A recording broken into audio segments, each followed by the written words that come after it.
ونصلي على رسوله الكريم أما بعد فأعوذ بالله من الشيطان الرجيم بسم الله الرحمن الرحيم يا أيها النبي لم تحرم ما أحل الله لك تبتغي مرضات أزواجك والله غفور رحيم قد فرض الله لكم تحلة أيمانكم والله مولاكم وهو العليم الحكيم وإذ أسر النبي إلى بعض أزواجه حديثا فلما نبأت به وأظهره الله عليه عرف بعضه وأعرض عن بعض فلما نبأها به قالت من أنبأك هذا قال نبأني العليم الخبير إن تتوبا إلى الله فقد صغت قلوبكما وإن تظاهرا عليه فإن الله هو مولاه وجبريل وصالح المؤمنين والملائكة بعد ذلك ظهير عسى ربه إن طلقكن أن يبدله أزواجا خيرا منكن مسلمات مؤمنات قانتات تائبات عابدات مسلمات مؤمنات قانتات تائبات عابدات سائحات ثيبات وأبكارا صدق الله العظيم رب اشرح لي صدري ويسر لي امري واحلل عقدة من لساني يفقهوا قولي اللهم ربنا الهمنا رشدنا واعذنا من شرور انفسنا اللهم ارنا الحق حقا وارزقنا اتباعه وارنا الباطل باطلا وارزقنا اجتنابه آمین یا رب العالمین۔ آج ہم اللہ کے نام سے سورہ تحریم کے مطالعے کا آغاز کر رہے ہیں۔ یہ سورہ مبارکہ بھی جیسا کہ میں اس سے پہلے عرض کر چکا ہوں سابقہ سورۃ الطلاق کے مانند 12 آیات پر مشتمل ہے جو 2 رکوعوں میں منقسم ہے، اور پھر بالکل وہی تقسیم سورۃ الطلاق والی یہاں بھی ہے کہ پہلا رکوع 7 آیات پر مشتمل ہے، دوسرا رکوع 5 آیات پر۔ اس اعتبار سے اس جوڑے میں اسی طرح کی مشابہت تامہ ہے جیسے سورہ جمعہ اور سورہ منافقون کے مابین ہے۔ میرا ارادہ یہ ہے، اللہ تعالیٰ ہی اس کو پورا فرمانے والا ہے، کہ ہم اس سورہ مبارکہ کا مطالعہ 3 اجتماعات میں 3 نشستوں میں مکمل کریں۔ پہلی 5 آیات آج ہم اللہ کرے کہ ان کا مطالعہ مکمل کر لیں، اس کے بعد 4 اور پھر 3 آیات انشاءاللہ العزیز۔ یہ سورہ مبارکہ ان 10 سورتوں کی سلسلے کی آخری کڑی ہے جن کے بارے میں نے متعدد مرتبہ عرض کیا ہے کہ قرآن مجید کا یہ حصہ 10 مدنی سورتیں سورہ حدید سے یہ سورہ تحریم تک، یہ امت مسلمہ کے خاص طور پر ان حالات کے اعتبار سے کہ جن میں ہم دور زوال میں 2-4 ہو چکے ہیں، تو ان کے پیش نظر یہ اہم ترین حصہ ہے امت مسلمہ کے لیے، اس لیے کہ ان صورتوں میں خطاب تمام تر مسلمانوں سے ہے، نہ مشرکین و کفار سے ہے، نہ نصارہ سے یا یہود سے ہے، ان کا ذکر ہے تو بطور نشان عبرت، خطاب سارا مسلمانوں سے ہے بحیثیت امت مسلمہ۔ اور امت مسلمہ میں جو جو کمزوریاں جس راستے سے در آ سکتی تھیں،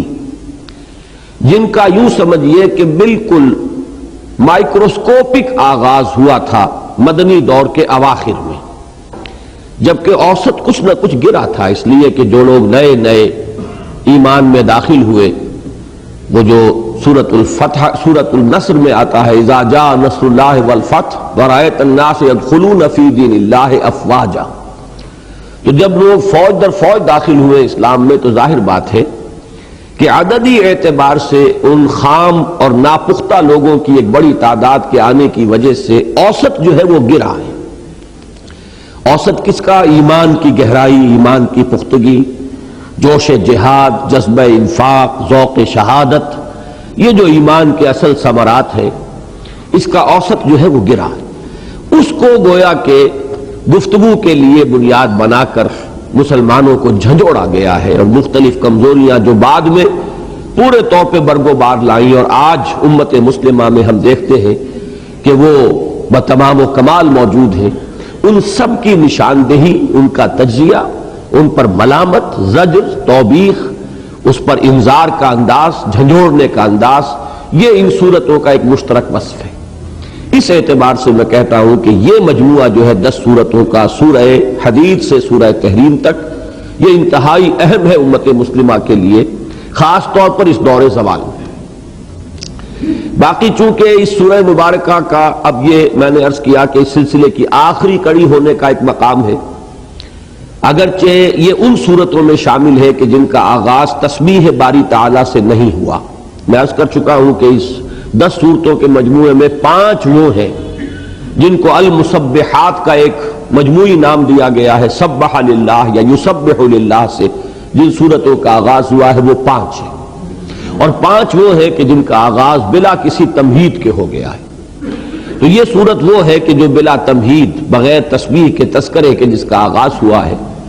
لیکن چونکہ ہے بہرحال اسی سلسلے کی آخری کڑی، لہذا آپ دیکھیں گے کہ اس کے بالکل وسط میں آپ کو وہ مضمون ملے گا کہ جو بڑے شرح و بسط کے ساتھ سورہ حدید میں بھی آیا ہے۔ گویا کہ اس طرح اول و آخر کے درمیان ایک مشابہت پیدا ہوئی ہے، اس لیے کہ یہ مضمون قرآن مجید میں صراحت کے ساتھ صرف 2 جگہ آیا ہے کہ میدان حشر میں کوئی ایسا مرحلہ بھی آنے والا ہے کہ اہل ایمان کو تو نور عطا ہو جائے گا، ان کا نور ایمان ظاہر ہو جائے گا، نور اعمال صالحہ کا ظہور ہوگا۔ وہ کوئی ایسا مرحلہ ہے کہ جس سے ہر مسلمان کو طے کرنا ہے، اس سے گزرنا ہے لا محالہ۔ تو جو واقعی مومنین صادقین ہوں گے، جنہوں نے اپنے اس ایمان میں اعمال صالحہ کی کمائی بھی کی ہوگی دنیا میں، وہ تو اپنے اس نور کی روشنی میں وہ اس مرحلے کو طے کر جائیں گے، اس سے بآسانی گزر جائیں گے۔ لیکن وہ منافقین جو تہی دست اور تہی دامن تھے ایمان حقیقی سے، ان کے پاس وہ روشنی نہیں ہوگی، اور وہاں وہ ٹھوکریں کھاتے ہوئے گر پڑیں گے۔ گویا کہ یہ ایک چھلنی ہوگی کہ جس میں امت مسلمہ میں جو شامل 2 حصے ہیں، امت میں شامل جو بھی قانونی طور پر دنیا میں مسلمان ہیں، ان میں ظاہر بات ہے یا مومن صادق ہے، اور یا پھر وہ ہے کہ جو ایمان حقیقی سے خالی ہے، تہی دست ہے، اور انہی کی ایک انتہائی کیفیت جو ہے وہ منافقین ہے۔ لہذا ایک چھلنی لگے گی جس میں کہ گویا کہ چھان دیا جائے گا کہ اہل ایمان جو بھی ہے، تھوڑا ہو کم ہو، جیسا کہ میں عرض کر چکا ہوں، حضور نے فرمایا کہ وہ نور جو ملے گا اس میں اتنا فرق و تفاوت ہوگا کہ کسی شخص کو تو ایسا نور ملے گا کہ جس سے گویا کہ مدینے سے وہ روشنی پہنچ جائے گی صنعاء تک۔ یہ یمن کا صدر مقام ہے صنعاء، سینکڑوں میل تک اس کا اثر جا رہا ہوگا، اور کسی کو روشنی اتنی ملے گی کہ صرف اس کے قدموں تلے، قدموں کے سامنے جیسے ٹارچ لائٹ ہوتی ہے بس روشنی ہو جائے گی۔ تو وہ بھی بڑا خوش نصیب ہوگا جو اس وقت اتنی اسے روشنی مل جائے کہ کم سے کم وہ راستہ دیکھ کر ٹھوکر نہ کھائے اور گرے نہ، بلکہ اس مرحلے کو طے کر جائے۔ لیکن یہ فرق و تفاوت بہرحال رہے گا۔ بہرحال جن کے پاس بھی وہ کوئی کسی درجے میں بھی وہ نور ہوگا وہ اس مرحلے کو طے کر لیں گے، باقی وہی جو ہے گریں گے اور ٹھوکریں کھا کر وہی رہ جائیں گے، اور اس کے بعد ایک فصیل ہائی کر دی جائے گی۔ اس کے ایک طرف وہ ہوں گے جو مرحلہ عبور کر گئے، طے کر گئے، وہ جنت کے اندر داخل ہوں گے، اور جو لوگ وہاں رہ گئے ہیں ان پر عذاب خداوندی کا نزول شروع ہو جائے گا۔ یہ مضمون جیسا کہ میں عرض کر رہا تھا صراحت کے ساتھ قرآن مجید میں صرف 2 صورتوں میں آیا، ایک سورہ حدید میں اور ایک اس سورہ تحریم میں، اس کے وسط میں آ رہا ہے۔ لہذا اس چیز کو ضرور ذہن میں رکھیے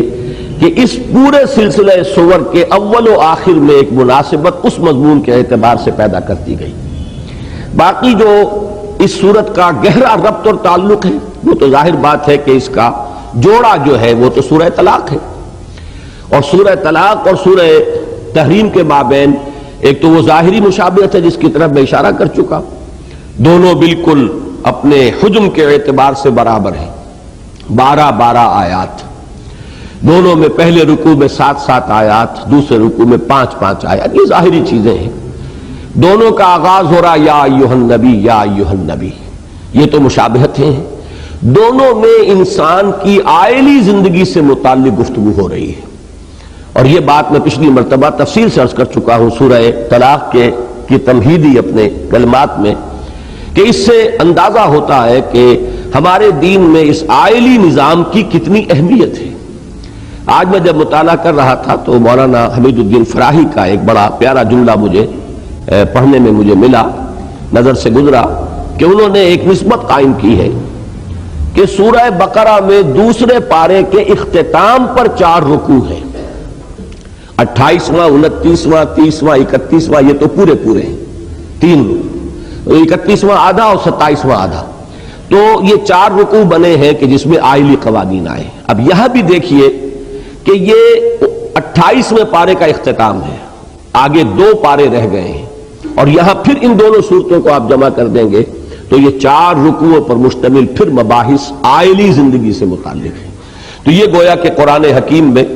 2 پارے ادھر سے چھوڑ کر اور 2 پارے ادھر سے چھوڑ کر آئلی قوانین سے متعلق بحث آ رہی ہے.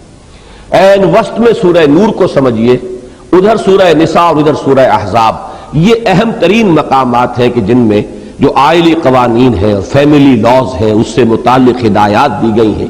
اور اس سے معلوم ہوتا ہے کہ کس قدر اہمیت کی حامل ہے یہ شے ہمارے دین اور شریعت کے اعتبار سے، کہ یہ گویا کہ اجتماعیت انسانیہ کا پہلا قدم ہے. اجتماعیت کا آغاز ہوتا ایک گھر، ایک خاندان سے، آگے یہی بنے گا، معاشرہ بنے گا. بہت سے خاندانوں پر مشتمل معاشرہ ہے. یہی معاشرہ جب زیادہ منظم ہو جاتا ہے تو ایک ریاست کا تصور ابھرتا ہے، اس ریاست میں پھر حکومت اور دستور کا معاملہ آتا ہے.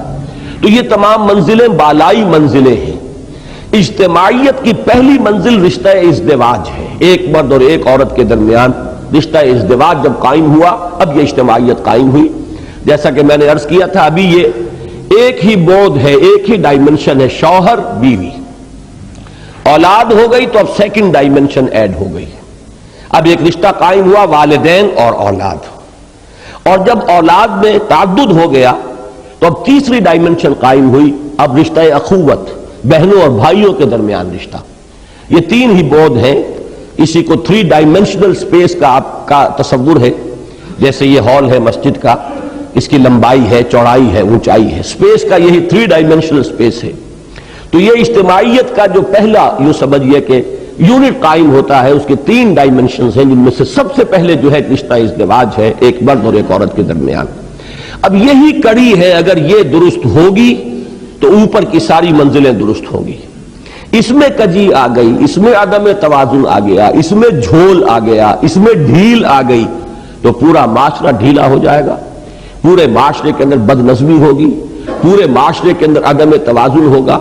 خشت اول چونہد معمار کج تاثری امیر ود دیوار کج. پھر یہ ہے کہ اس معاشرے کے اندر کوئی ضبط اور نظم اور کوئی خیر اور خوبی جو ہے پیدا کرنا وہ ممکن نہیں ہوگا. یہ اہمیت ہے ہمارے دین میں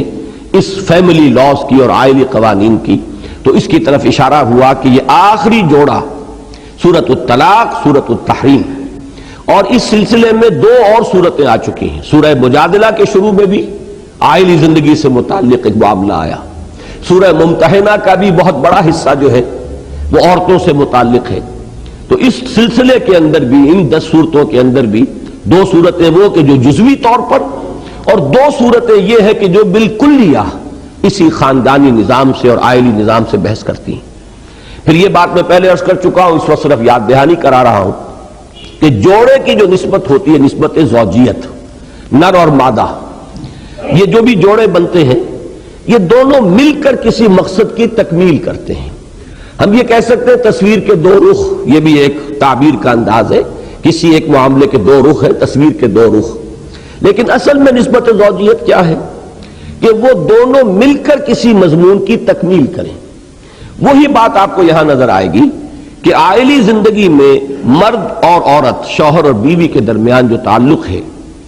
اس کی ایک انتہا وہ ہے عدم موافقت، باہمی منافرت یا نفرت، مزاج کا نہ ملنا، جس کا آخری نتیجہ ہے طلاق. سیپریشن. ایک دوسری انتہا یہ اتنی گہری محبت ہو جائے, اتنی ایک دوسرے کے ساتھ جو ہے وہ لگاؤ پیدا ہو جائے, ایک دوسرے کے احساسات و جذبات کا اتنا پاس ہو جائے کہ شریعت بھی پس پشت پڑ جائے. ایک دوسرے کو راضی کرنے کے لیے اللہ کے احکام اور شریعت کے احکام کو بھی انسان جو ہے وہ نظر انداز کر دے. اب یہ دوسری انتہا ہے. نہ وہ پسندیدہ ہے نہ یہ پسندیدہ ہے. اگرچہ قانونی اعتبار سے طلاق جو ہے شریعت کے اندر جائز ہے, اس کا پورا نظام ہے, بڑے تفصیلی قوانین سورہ بقرہ میں ہم پڑھ چکے ہیں, یہاں سورہ طلاق میں پڑھ چکے ہیں. لیکن میں نے عرض کیا تھا کہ ابغض الطلاق عند اللہ,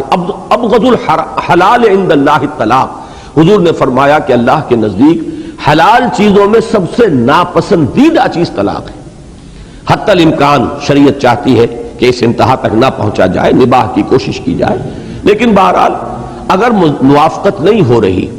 تو پھر طلاق کے اندر ہی عافیت ہے. خام خواہ زبردستی جڑے رہنے میں بہت سی خرابیاں پیدا ہوتی ہیں, اخلاقی اور طرح طرح کی جو ہے اس کے اندر خاندانی, عائلی اور انسان کے اپنے اخلاق کے لیے بڑے خطرات جو ہیں مرد اور عورت دونوں کے لیے, کہ جڑے ہوئے بھی ہیں. اس کو کہتے ہیں معلق کر دینا, کہ ایک عورت کسی کے نکاح میں ہے بھی لیکن وہ تعلق زن و شو ان کے مابین نہیں ہے. یہ شریعت میں بالکل پسندیدہ بات نہیں. قانون کی بات علیحدہ ہے کہ اگر کوئی عورت ہی اس پر تل جائے کہ میں طلاق نہیں لینا چاہتی, لیکن یہ کہ میں اپنے جملہ حقوق سے دستبردار ہوتی ہوں, تو شریعت اس کی اجازت دیتی ہے.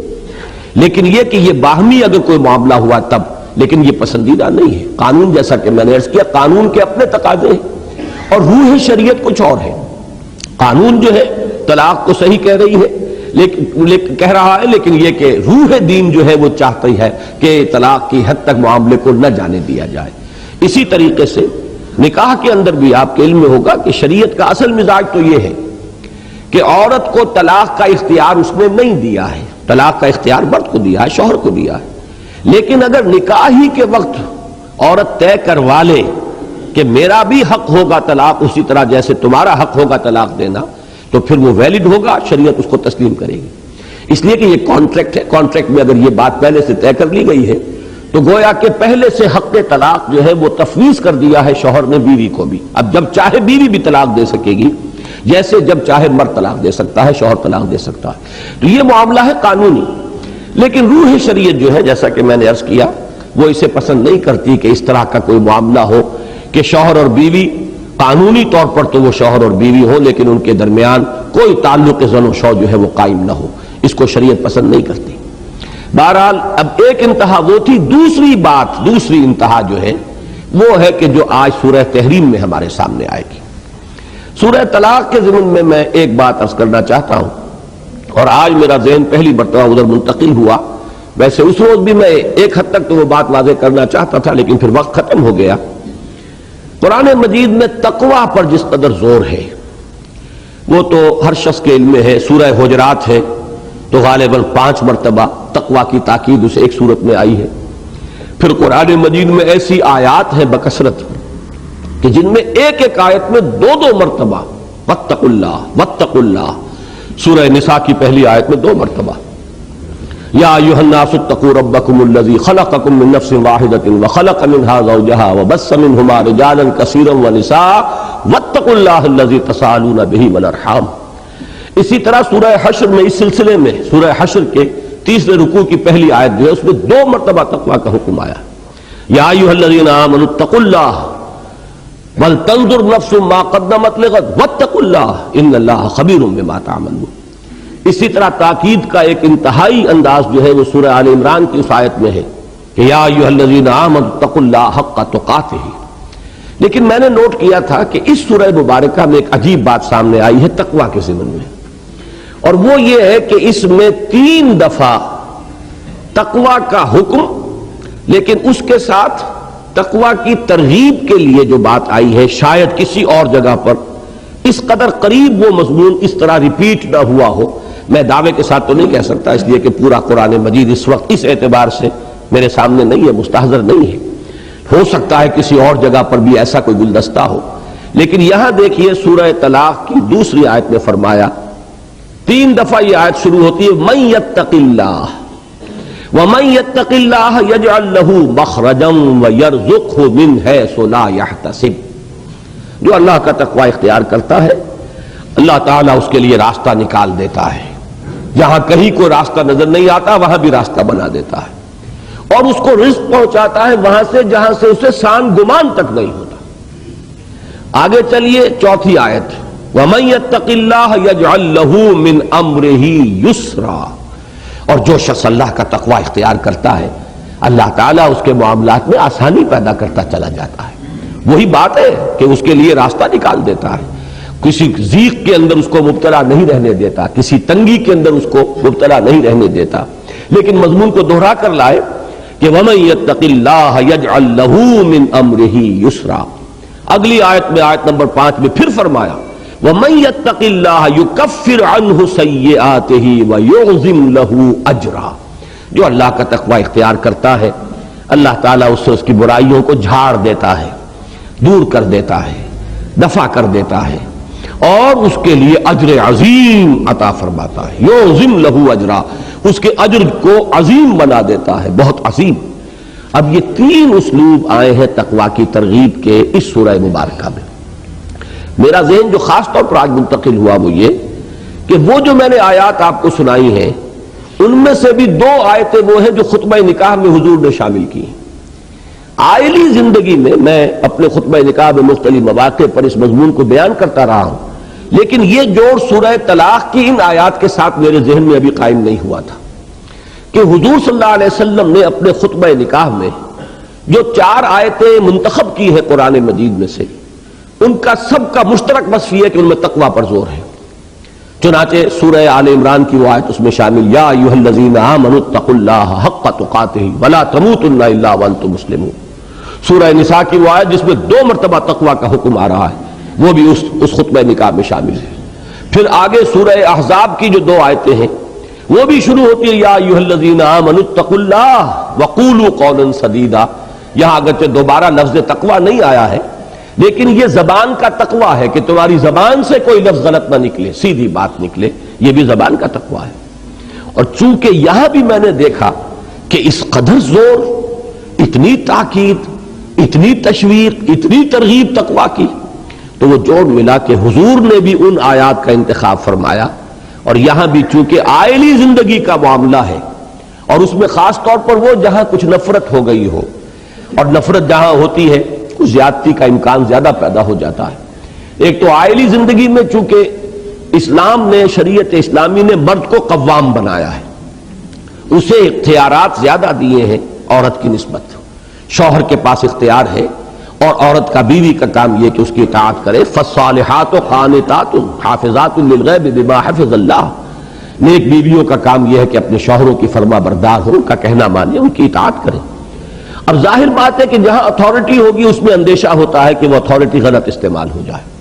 گھر کی 4 دیواری میں جہاں کوئی اور باز پرس ہو نہیں سکتی، کوئی پولیس پرچہ وہاں نہیں ہو سکتا، گھر کے معاملات ہیں، بازار کا کوئی مسئلہ ہو، منڈی کی کوئی بات ہو، کہیں اور کوئی معاملہ جھگڑا ہو، اب پولیس پرچے چلے جائیں گے بے دھڑک، لیکن گھر کے معاملے میں آدمی نہیں چاہتا کہ گندے کپڑے جو ہے جا کر چوک کے اندر اور چوراہے میں جا کر دھوئے جائیں، لہذا وہاں اندیشہ رہتا ہے کہ اس گھر کی 4 دیواری میں یہ شوہر کا جو اختیار ہے یہ غلط استعمال ہو جائے۔ یہ وجہ ہے کہ خطبہ نکاح میں اس قدر جمع کیے گئی ہیں وہ تمام آیات جن میں انتہائی تاکیدی جو ہے حکم وہ تقوی کا ہے، اور یہی وجہ ہے کہ سورۃ الطلاق میں سب سے زیادہ ترغیب جو ہے میرے نزدیک، تاحال میں عرض کر رہا ہوں، قرآن مجید میں تقوی کی ترغیب اور تشویق کا انداز میں سمجھتا ہوں کہ سورۃ الطلاق میں جتنا جمع ہوا ہے شاید کہیں 3 آیات میں، 4 آیات میں اس طریقے سے تکرار کے ساتھ یہ مضمون نہ آیا۔ پھر ذہن میں تازہ کر لیجئے وَمَن يَتَّقِ اللَّهَ يَجْعَل لَّهُ مَخْرَجًا وَيَرْزُقْهُ مِنْ حَيْثُ لَا يَحْتَسِبُ وَمَن يَتَّقِ اللَّهَ يَجْعَل لَّهُ مِنْ أَمْرِهِ يُسْرًا وَمَن يَتَّقِ اللَّهَ يُكَفِّرْ عَنْهُ سَيِّئَاتِهِ وَيُعْظِمْ لَهُ أَجْرًا۔ تو ایک تو یہ میں چاہتا تھا کہ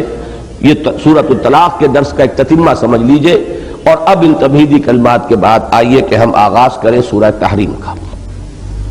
فرمایا یا ایھا النبی لم تحرم ما احل اللہ لک، اے نبی صلی اللہ علیہ وسلم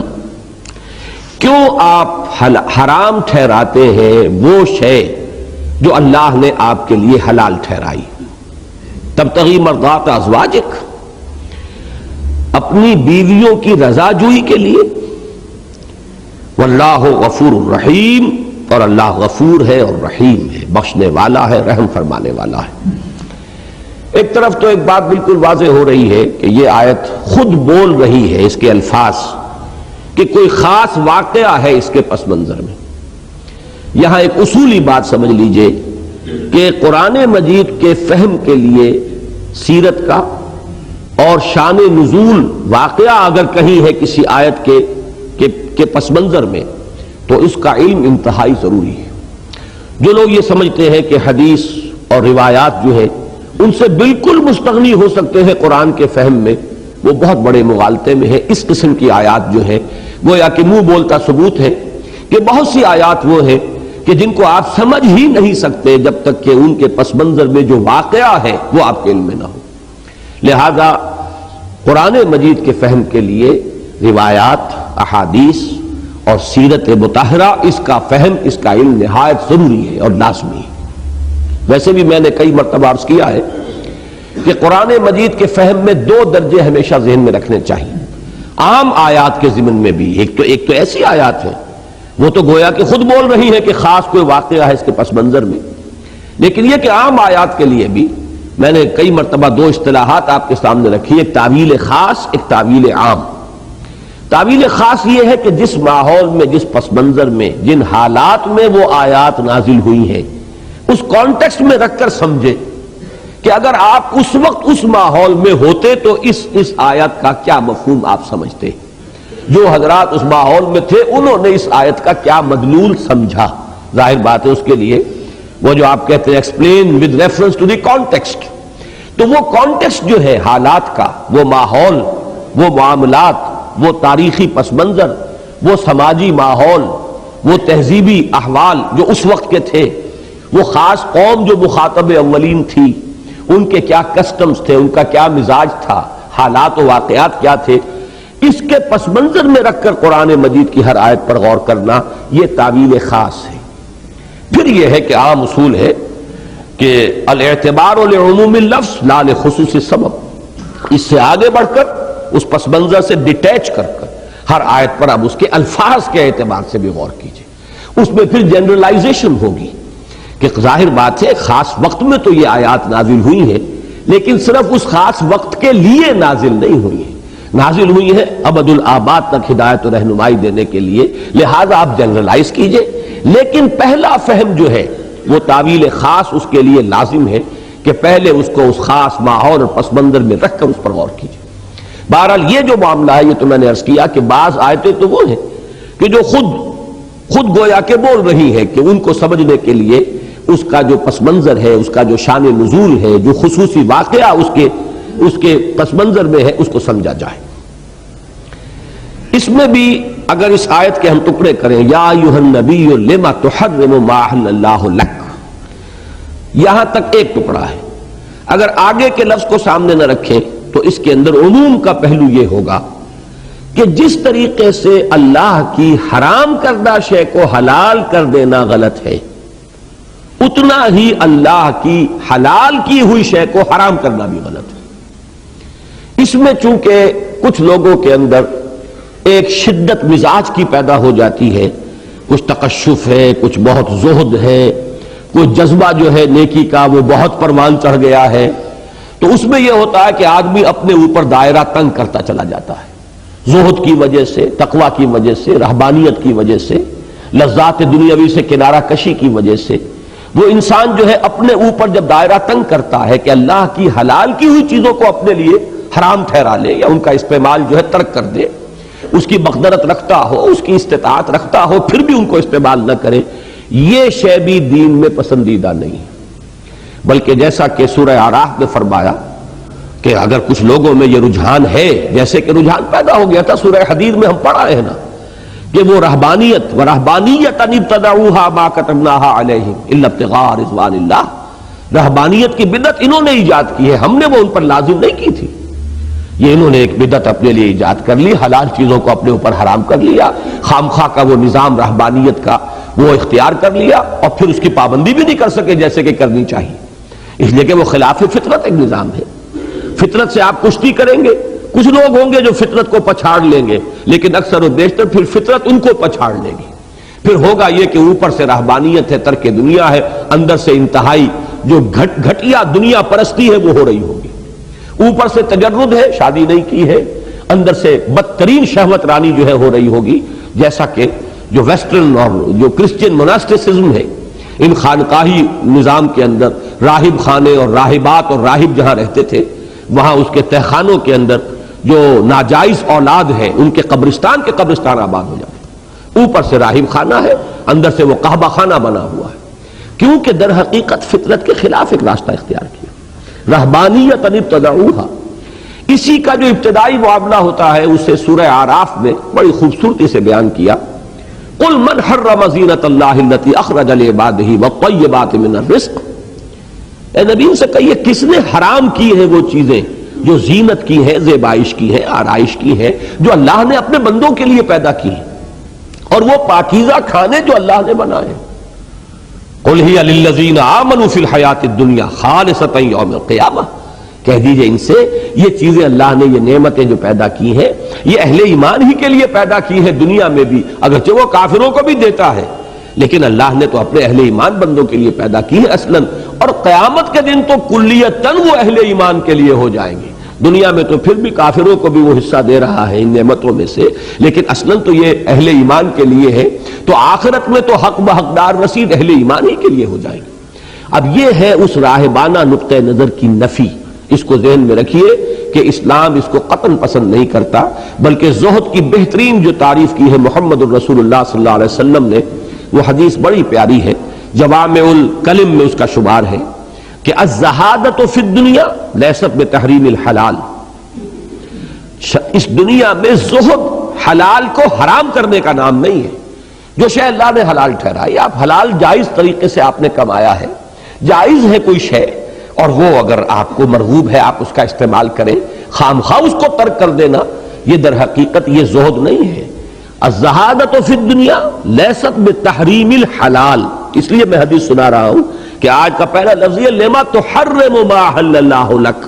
اے نبی کیوں حرام ٹھہرا رہے ہیں اس چیز کو جو اللہ نے آپ کے لیے حلال کی ہے، کیوں اپنے اوپر حرام کر رہے ہیں؟ ٹھہرا رہے ہیں کا لفظ جو ہے غلط ہے، اصل میں یہ ہم اپنی زبان کی روا روی میں الفاظ کا استعمال غلط کر بیٹھتے ہیں، وہ میں بعد میں وضاحت کروں گا کہ حرام ٹھہرانا اور ہے، حرام کر لینا اور ہے، ان دونوں کے درمیان بڑا فرق ہے۔ تو کیوں حرام کر رہے ہیں وہ شے اپنے اوپر جو اللہ نے آپ کے لیے حلال کی؟ تو حضور نے فرمایا الزہادۃ فی الدنیا لیست بتحریم الحلال، دنیا میں زہد اس کا نام نہیں ہے کہ حلال کو آدمی اپنے اوپر حرام کر لے، ولیکن الزہادۃ فی الدنیا ان یکون ما فی ید اللہ اوثق مما فی یدک، اصل زہد یہ ہے کہ جو شے اللہ کے ہاتھ میں ہے اس پر تمہارا اعتماد زیادہ ہو جائے بنسبت اس کے جو تمہارے ہاتھ میں ہے۔ میرے پاس دولت ہے، پیسہ ہے، بینک بیلنس ہے، فلاں ہے فلاں ہے، تو دل جو ہے وہ جمع ہوا ہے، ٹکا ہوا ہے، اطمینان ہے، اور اگر نہیں ہے تو دل اڑا اڑا ہے۔ آدمی جو ہے وہ افئدتہم ہوا، دل جو ہے اڑا ہوا ہے، ہوائیاں چہرے پر کھلی ہوئی ہیں، حالانکہ اللہ کے ہاتھ میں تو سب کچھ ہے۔ اگر توکل اور اعتماد اللہ پر ہو اور اس شے پر ہو جو اللہ کے ہاتھ میں ہے تو دل جمی ہونی چاہیے اس کیفیت میں بھی۔ اگر اس حالت میں دل جمی نہیں ہے، اس کا مطلب یہ اللہ کے ہاتھ میں جو کچھ ہے اس پر اعتماد نہیں ہے، اعتماد اس پر ہے جو اپنے ہاتھ میں ہے۔ بس یہ کنڈیشن، یہ کیفیت اگر اس کی ریورس ہو جائے گی، ریورسل ہو جائے کہ جو کچھ اللہ کے ہاتھ میں اس پر زیادہ اعتماد ہو بنسبت اس کے کہ جو تمہارے اپنے ہاتھ میں ہے، تو یہ ہے اصل میں زہد۔ باقی ہے کہ اللہ نے جو دیا ہے، جو بھی خیر کے راستے سے، جائز راستے سے تمہیں ملا ہے، اس سے متمتع ہونا، اس سے فائدہ اٹھانا، جو بھی اللہ نے، جیسے کہ اس حدیث میں آتا ان لنفسک علیک حقا وان لزوجک علیک حقا وان لزورک علیک حقا، کہ تمہارے نفس کا بھی تم پر حق ہے، اس کو اس کا حق دو، اس پر بھی ظلم نہ کرو، اس کی حق تلفی نہ کرو۔ فرمایا آنکھ کا بھی حق ہے کہ رات کا کچھ وقت گزرنا چاہیے جس میں آنکھ کو آرام ملے، یعنی نیند، سونے کا اس کا حق ہے، اسے ملنا چاہیے۔ تمہارے نفس کا حق ہے، تمہاری بیویوں کے تم پر حقوق ہے، تمہارے دوستوں کے ملاقاتیوں کے تم پر حقوق ہیں، ان تمام حقوق کو ادا کرو۔ تو سب سے پہلے ان لنفسک علیک حقا، تمہارے نفس کا بھی تم پر حق ہے۔ تو یہ ہے اصل میں وہ معتدل نظام جو اسلام نے دیا ہے۔ اس زہد کی نفی کی جا رہی ہے کہ جس میں خام خواہ اللہ کی نعمتوں کو انسان زہد کے ایک غیر معتدل تصور کے تحت اپنے اوپر حرام کر لے۔ تو یا ایھا النبی لما تحرم ما احل اللہ لک، ایک تو یہ کہ اس میں اگر یا ایھا النبی کو بھی نکال دیجئے کہ خطاب یہاں حضور سے ہو رہا ہے، ایک جنرل اصول جو ہے اس سے مل رہا ہے، لما تحرم ما احل اللہ لک، اور اسی کے ضمن میں قرآن مجید میں اور مضامین بھی آئے ہیں، جیسے کہ سورہ مائدہ کی آیت نمبر 88 میں ذرا نکال لوں، پھر آپ کو بتاتا ہوں۔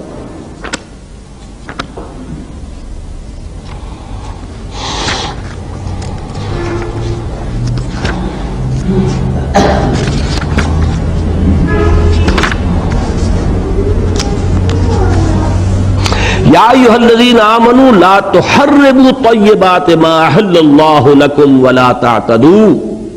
ان اللہ لا يحب المعتدین وَكُلُوا مِمَّا رَزَقَكُمُ اللَّهُ حَلَالًا طَيِّبًا وَاتَّقُوا اللَّهَ الَّذِي أَنْتُمْ بِهِ مُؤْمِنُونَ، اہل ایمان نہ حرام ٹھہرا لو ان پاکیزہ چیزوں کو جو اللہ نے تمہارے لیے حلال ٹھہرائی، اور حد سے نہ تجاوز کرو۔ اس زہد میں اور تقوی میں بھی ایک اعتدال ہے کہ جو مطلوب ہے۔ ان اللہ لا يحب المعتدین، اللہ تعالیٰ حد سے تجاوز کرنے والوں کو پسند نہیں کرتا۔ وَكُلُوا مِمَّا رَزَقَكُمُ اللَّهُ حَلَالًا طَيِّبًا، کھاؤ ان چیزوں میں سے جو تمہارے رب نے دی ہے حلال اور طیب اور پاکیزہ۔ وَاتَّقُوا اللَّهَ الَّذِي أَنْتُمْ بِهِ مُؤْمِنُونَ، اور اس اللہ کا تقوی اختیار کرو جس پر کہ تم ایمان رکھتے ہو۔ تو یہ اس مضمون کی میں نے جیسا کہ عرض کیا، اس آیت میں سے ابتدا کو اور انتہا کو علیحدہ کر دیجئے تو درمیان کے مضمون کی اہمیت ابھی سامنے آئی ہے۔ اب چونکہ مخاطب ہے یہاں حضور صلی اللہ علیہ وسلم، اور آخری ٹکڑا ہے تبتغی مرضات ازواجک، کہ آپ یہ سب کچھ کر رہے ہیں اپنی بیویوں کی رضا جوئی کے لیے، ان کی دلداری کے لیے، ان کے جذبات کا پاس کرنے میں۔ تو اب یہاں پر ذرا غور کرنا پڑے گا کہ وہ واقعہ کیا تھا، کس چیز کو حضور نے استعمال کرنے کی قسم کھا لی تھی، کس چیز کو آپ نے حرام ٹھہرایا نہیں تھا، اپنے اوپر حرام کر لیا تھا۔ یوں سمجھیے کہ ایک ہے حرام ٹھہرانا کہ آپ یہ قرار دے دیں کہ یہ حرام ہے،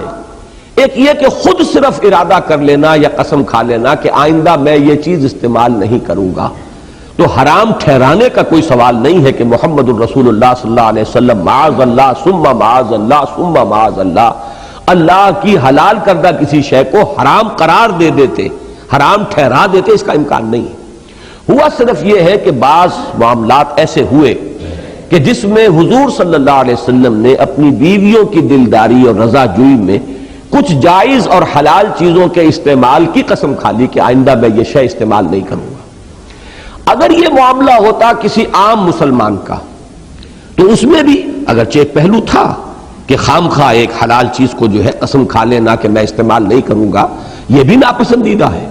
لیکن نبی کا معاملہ اس سے 100 گنا زیادہ اہم ہے، اس لیے کہ نبی تو اسوہ ہے، رسول جو ہے وہ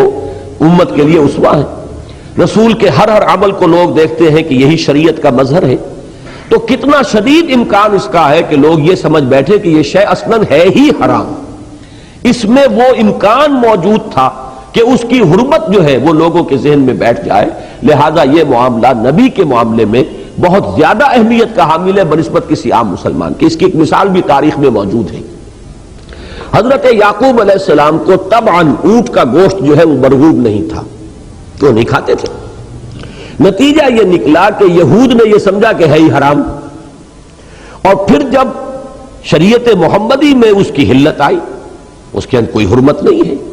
تو تانا دیا یہود نے کہ یہ کیسا دین ہے؟ کہتے ہیں کہ ہمارا تو دین تو ایک ہی چلا آ رہا ہے، حضرت آدم سے لے کر عیدم تک ایک ہی دین ہے، لیکن دیکھیں ایک حرام چیز ہے، اونٹ کا گوشت تو حرام ہے، اور انہوں نے اسے حلال کر لیا۔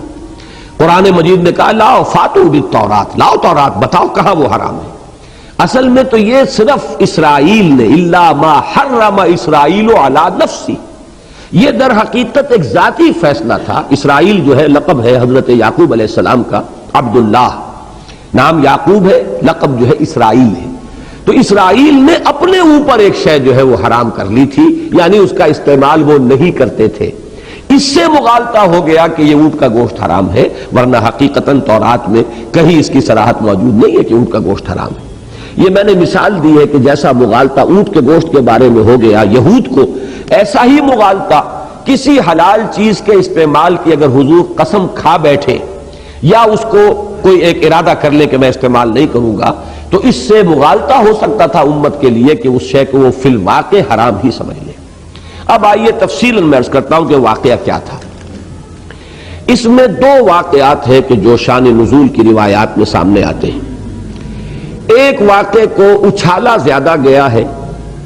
مستشرقین کا اپنا ایک مزاج ہے، وہ حضور کی سیرت میں کہیں کوئی چھوٹا سا بھی کوئی نشانی کا کوئی معاملہ جو ہے نا، انگلی رکھنے کی جگہ بھی اگر کہیں مل جائے جس میں کہ حضور کی جو عائلی زندگی ہے اس پر کوئی حرف آ سکتا ہو یا ان کے لیے ممکن ہو کہ وہاں وہ کوئی عمارت کھڑی کر دیں تو وہ اس کو نمایاں کرتے ہیں، اور ہمارے ہاں بھی بعض اسباب سے ایسی چیزیں ہماری تفسیری روایات کے اندر بہت عام ہو گئی ہیں۔ اور ایک ہے وہ واقعہ کہ جو مستند روایات میں آیا ہے، جو عام ہو گیا ہے اور جو سب کا سب جو ہے مرسل روایات پر مبنی ہے۔ کوئی روایت جو ہے متصل نہیں ہے محمد الرسول اللہ صلی اللہ علیہ وسلم سے، اور وہ مرفوع نہیں ہے، بلکہ مختلف صحابہ پر جا کر وہ بات ختم ہو جاتی ہے، مرسل روایات ہیں۔ اور پھر یہ روایات جو ہے وہ صحاح کی کتابوں میں نہیں ہے موجود۔ البتہ یہ ہے کہ بعض حضرات نے، ابن حجر اسقلانی رحمہ اللہ نے کثرت طرق کی وجہ سے کہا ہے کہ یہ چیز بالکل بے بنیاد نہیں ہو سکتی، اگرچہ کہیں صحاح میں یہ روایت نہیں ہے، بخاری کی نہیں ہے، مسلم کی نہیں ہے، صحاح کی دوسری کتابوں میں بھی نہیں ہے، لیکن یہ کہ کثرت سے بات پھیل گئی ہے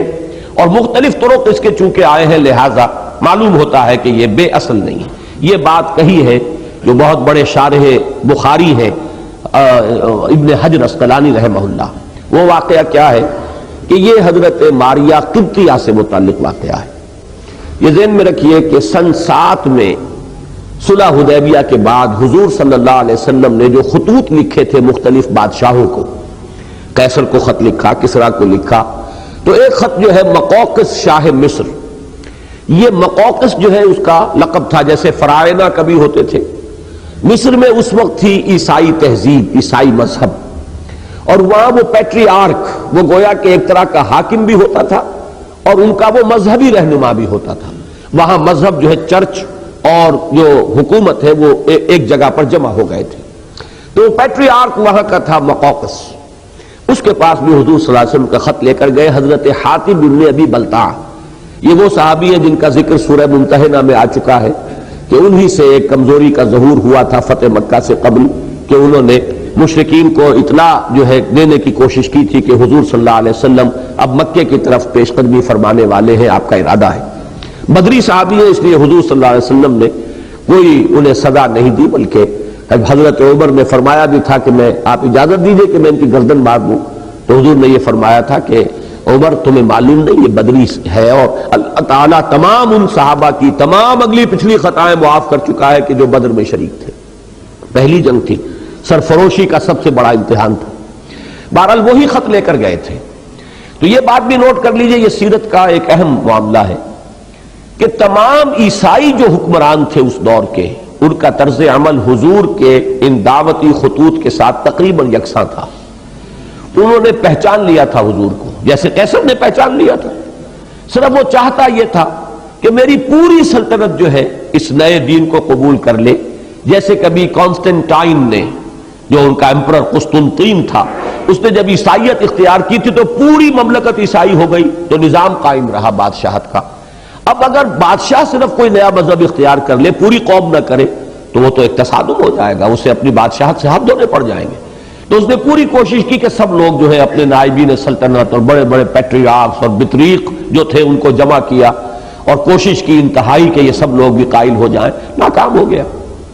نجاشی کا آپ کو معلوم ہے کہ وہ تو ایمان ہی لے آئے تھے، پہلے ایمان لے آئے تھے، اگرچہ جب حضور نے خطوط بھیجے ہیں یہ سن 7 میں، اس وقت وہ نجاشی انتقال کر چکے تھے رحمہ اللہ۔ اب جو نجاشی تھے وہ اگرچہ انہوں نے بھی معاملہ وہی کیا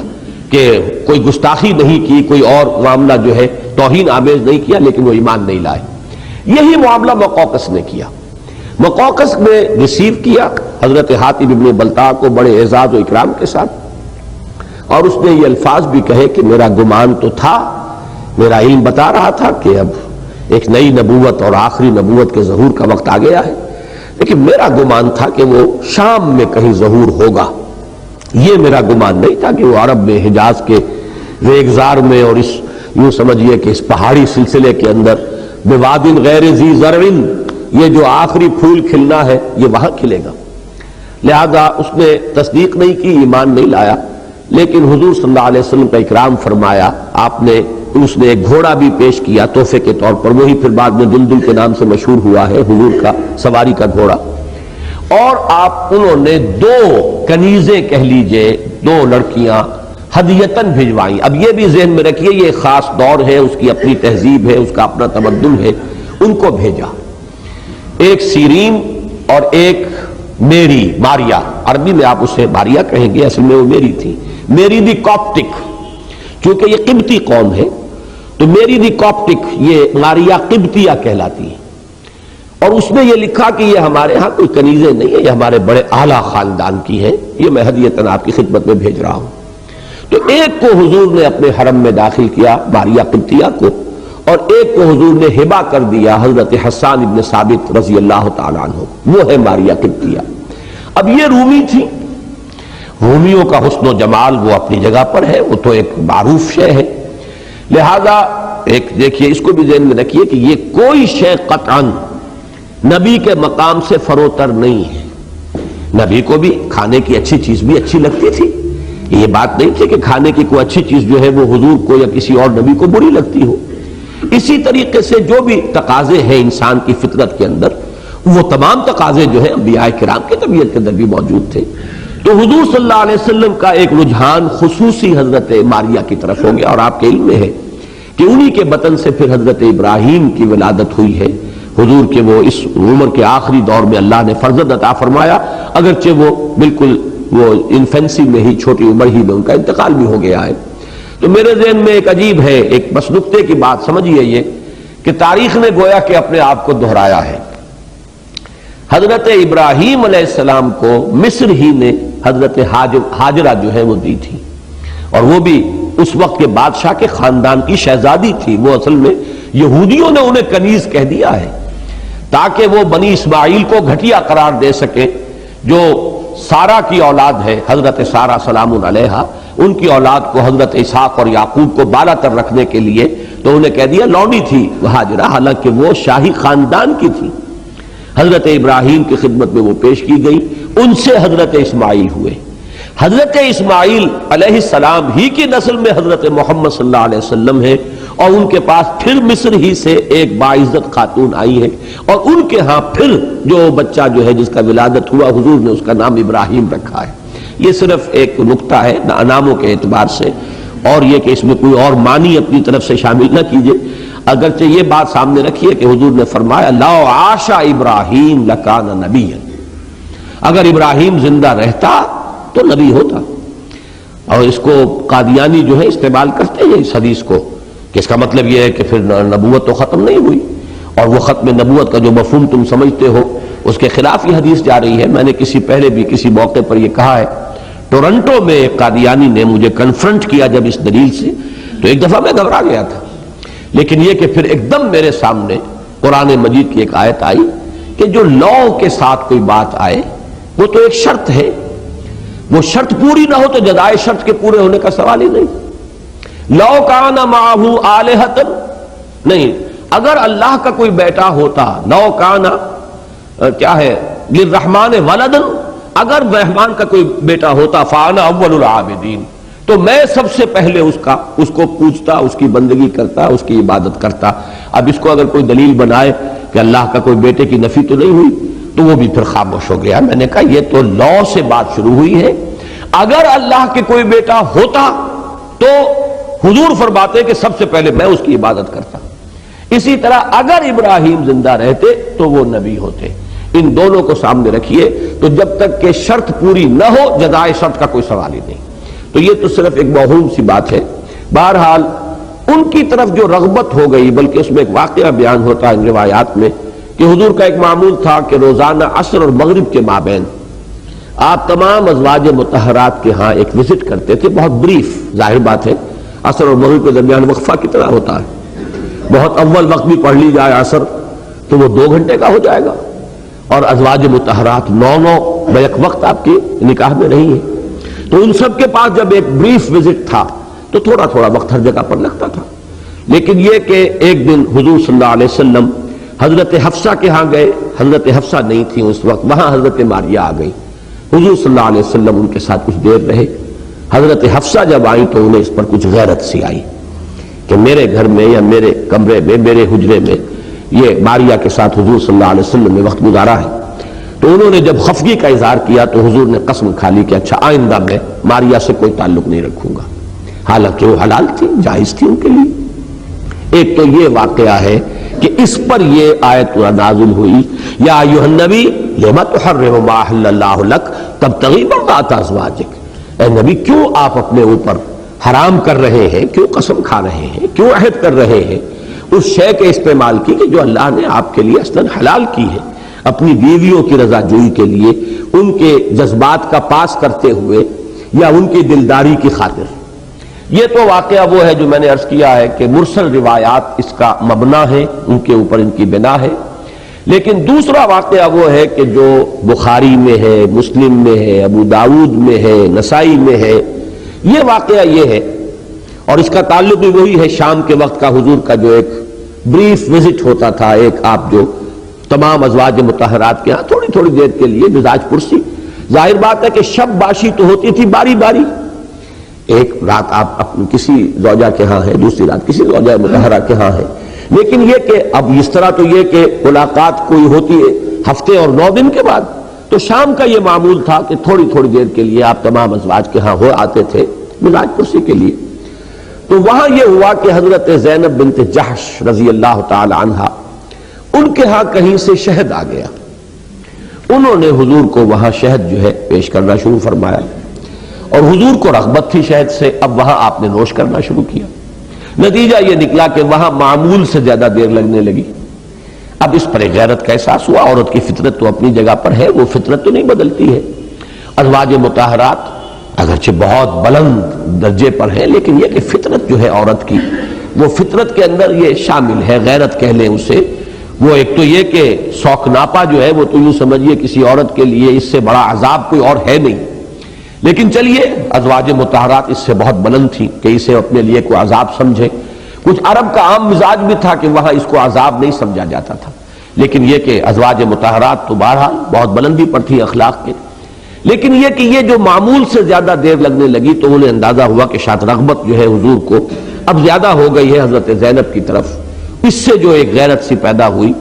تو یہ آپس میں حضرت حفصہ اور حضرت عائشہ رضی اللہ تعالی عنہما، حضور کے ازواج مطہرات میں ان دونوں کا مقام ایک خصوصی ہے، اس لیے کہ دونوں بیٹیاں ہیں، ایک حضرت ابو بکر کی حضرت عائشہ اور ایک حضرت عمر فاروق کی حضرت حفصہ۔ جو مقام ان دونوں حضرات کا ہے امت میں، اور حضور کے ساتھ جیسے کہ وہ یوں سمجھیے کہ رات دن کے رفیق تھے، اور آپ کے مصاحبت اور صحبت کے سب سے زیادہ جو ہے فیض یافتہ، اور آپ کے یوں سمجھیے کہ دست و بازو، لہذا وہ مقام جو ہے خاص احساس تھا حضرت حفصہ اور حضرت عائشہ رضی اللہ تعالی عنہما کا کہ ہمارا خاص مقام ہے۔ تو انہیں زیادہ احساس ہوا اس غیرت کا۔ روکنے کے لیے کیسے روکے حضور کو، اس جو بھی آپ کا ایک معمول بن گیا، تو انہوں نے آپس میں طے کیا کہ وہ شہد جو ہے وہ خاص کسی جگہ سے آیا تھا، اور مغافیر ایک خاص قسم کے پھول کا نام ہے، اس میں کچھ ذرا ہیک سی ہوتی تھی، ایک بو سی، اور اس علاقے کی مکھیاں، شہد کی مکھیاں چونکہ اسی پھول کا رس جو ہے وہ پیتی تھی اور چوستی تھی، لہذا وہ جو شہد ان کا تھا اس میں بھی وہ ہیک اور بو تھی، اس خاص جو ہے اس مغافیر کے پھولوں کی۔ تو انہوں نے طے کیا کہ حضور ہمارے جہاں جب ہاں آئیں گے ہمارے ہاں تو ہم ان سے کہیں گے کہ آپ کے منہ سے مغافیر کی بو آ رہی ہے۔ اب یہ چیز چونکہ ویسے بھی خواتین زیادہ زود حس ہوتی ہے اس معاملے میں، اور حضور کا معاملہ یہ کہ آپ نہایت لطیف احساس والے تھے، ذرا سی یہ بات کہی تو آپ کے لیے یہ چیز اتنی بڑی ہوئی کہ آپ نے قسم کھا لی۔ بعض روایات میں آتا ہے آپ نے قسم کھائی، حلف تو کہ آئندہ میں وہ شہد نہیں پیوں گا، استعمال نہیں کروں گا۔ بعد میں یہ آتا ہے کہ صرف یہ کہا کہ اب کبھی بھی میں وہ شہد نہیں نوش کروں گا۔ اصل بات تو آپ نے بھی سمجھ لی کہ بات کیا ہے۔ تو اس پر یہ آیت نازل ہوئی، یا ایھا النبی لما تحرم ما احل اللہ لک تبتغی مرضات ازواجک، اے نبی صلی اللہ علیہ وسلم کیوں آپ حرام کر رہے ہیں اپنے اوپر، جیسا کہ میں نے پھر یہاں نوٹ کرا دوں، حرام ٹھہرا رہے ہیں کہ لفظ میں استعمال نہیں کر رہا، آپ نے اسے حرام قرار نہیں دیا، شریعت کا کوئی حکم نہیں بنایا اسے، اپنے اوپر اس کا استعمال جو ہے اس کی قسم کھا لی یا اس کو بند کر دیا۔ تو اس کو بھی یہاں ٹوکا گیا ہے، فرمایا کہ لما تحرم ما احل اللہ لک تبتغی مرضات ازواجک۔ اب ان الفاظ پر توجہ نوٹ کیجئے، مرتکز کیجئے کہ گھریلو زندگی میں یہ شے اصلاً پسندیدہ ہے۔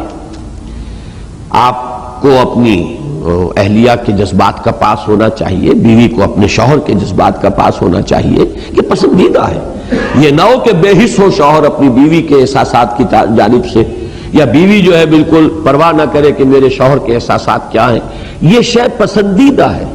لیکن ہر پسندیدہ شے بھی ایک حد تک پسندیدہ ہوتی ہے،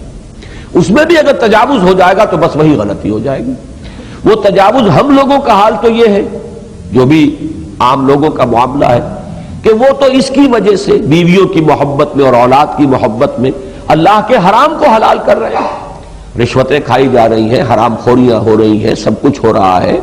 ساری جو ہے حدود و قیود اٹھا دی گئی شریعت کی، کس لیے؟ بیویوں کی فرمائشیں، انہیں اچھے سے اچھا کھلانا پہنانا، ان کے زیورات، ان کے جو ملبوسات ہیں، اور نئے نئے بدلتے ہوئے فیشنوں کے ساتھ دوڑ لگائے رکھنا کہ کہیں بیوی جو ہے اس کا دل میلا نہ ہو جائے کہ میرے پاس تو لباس جو ہے اس خاص تقریب کے لیے اور خاص اس دور کا جو فیشن اب چلا ہوا ہے وہ لباس موجود نہیں ہے۔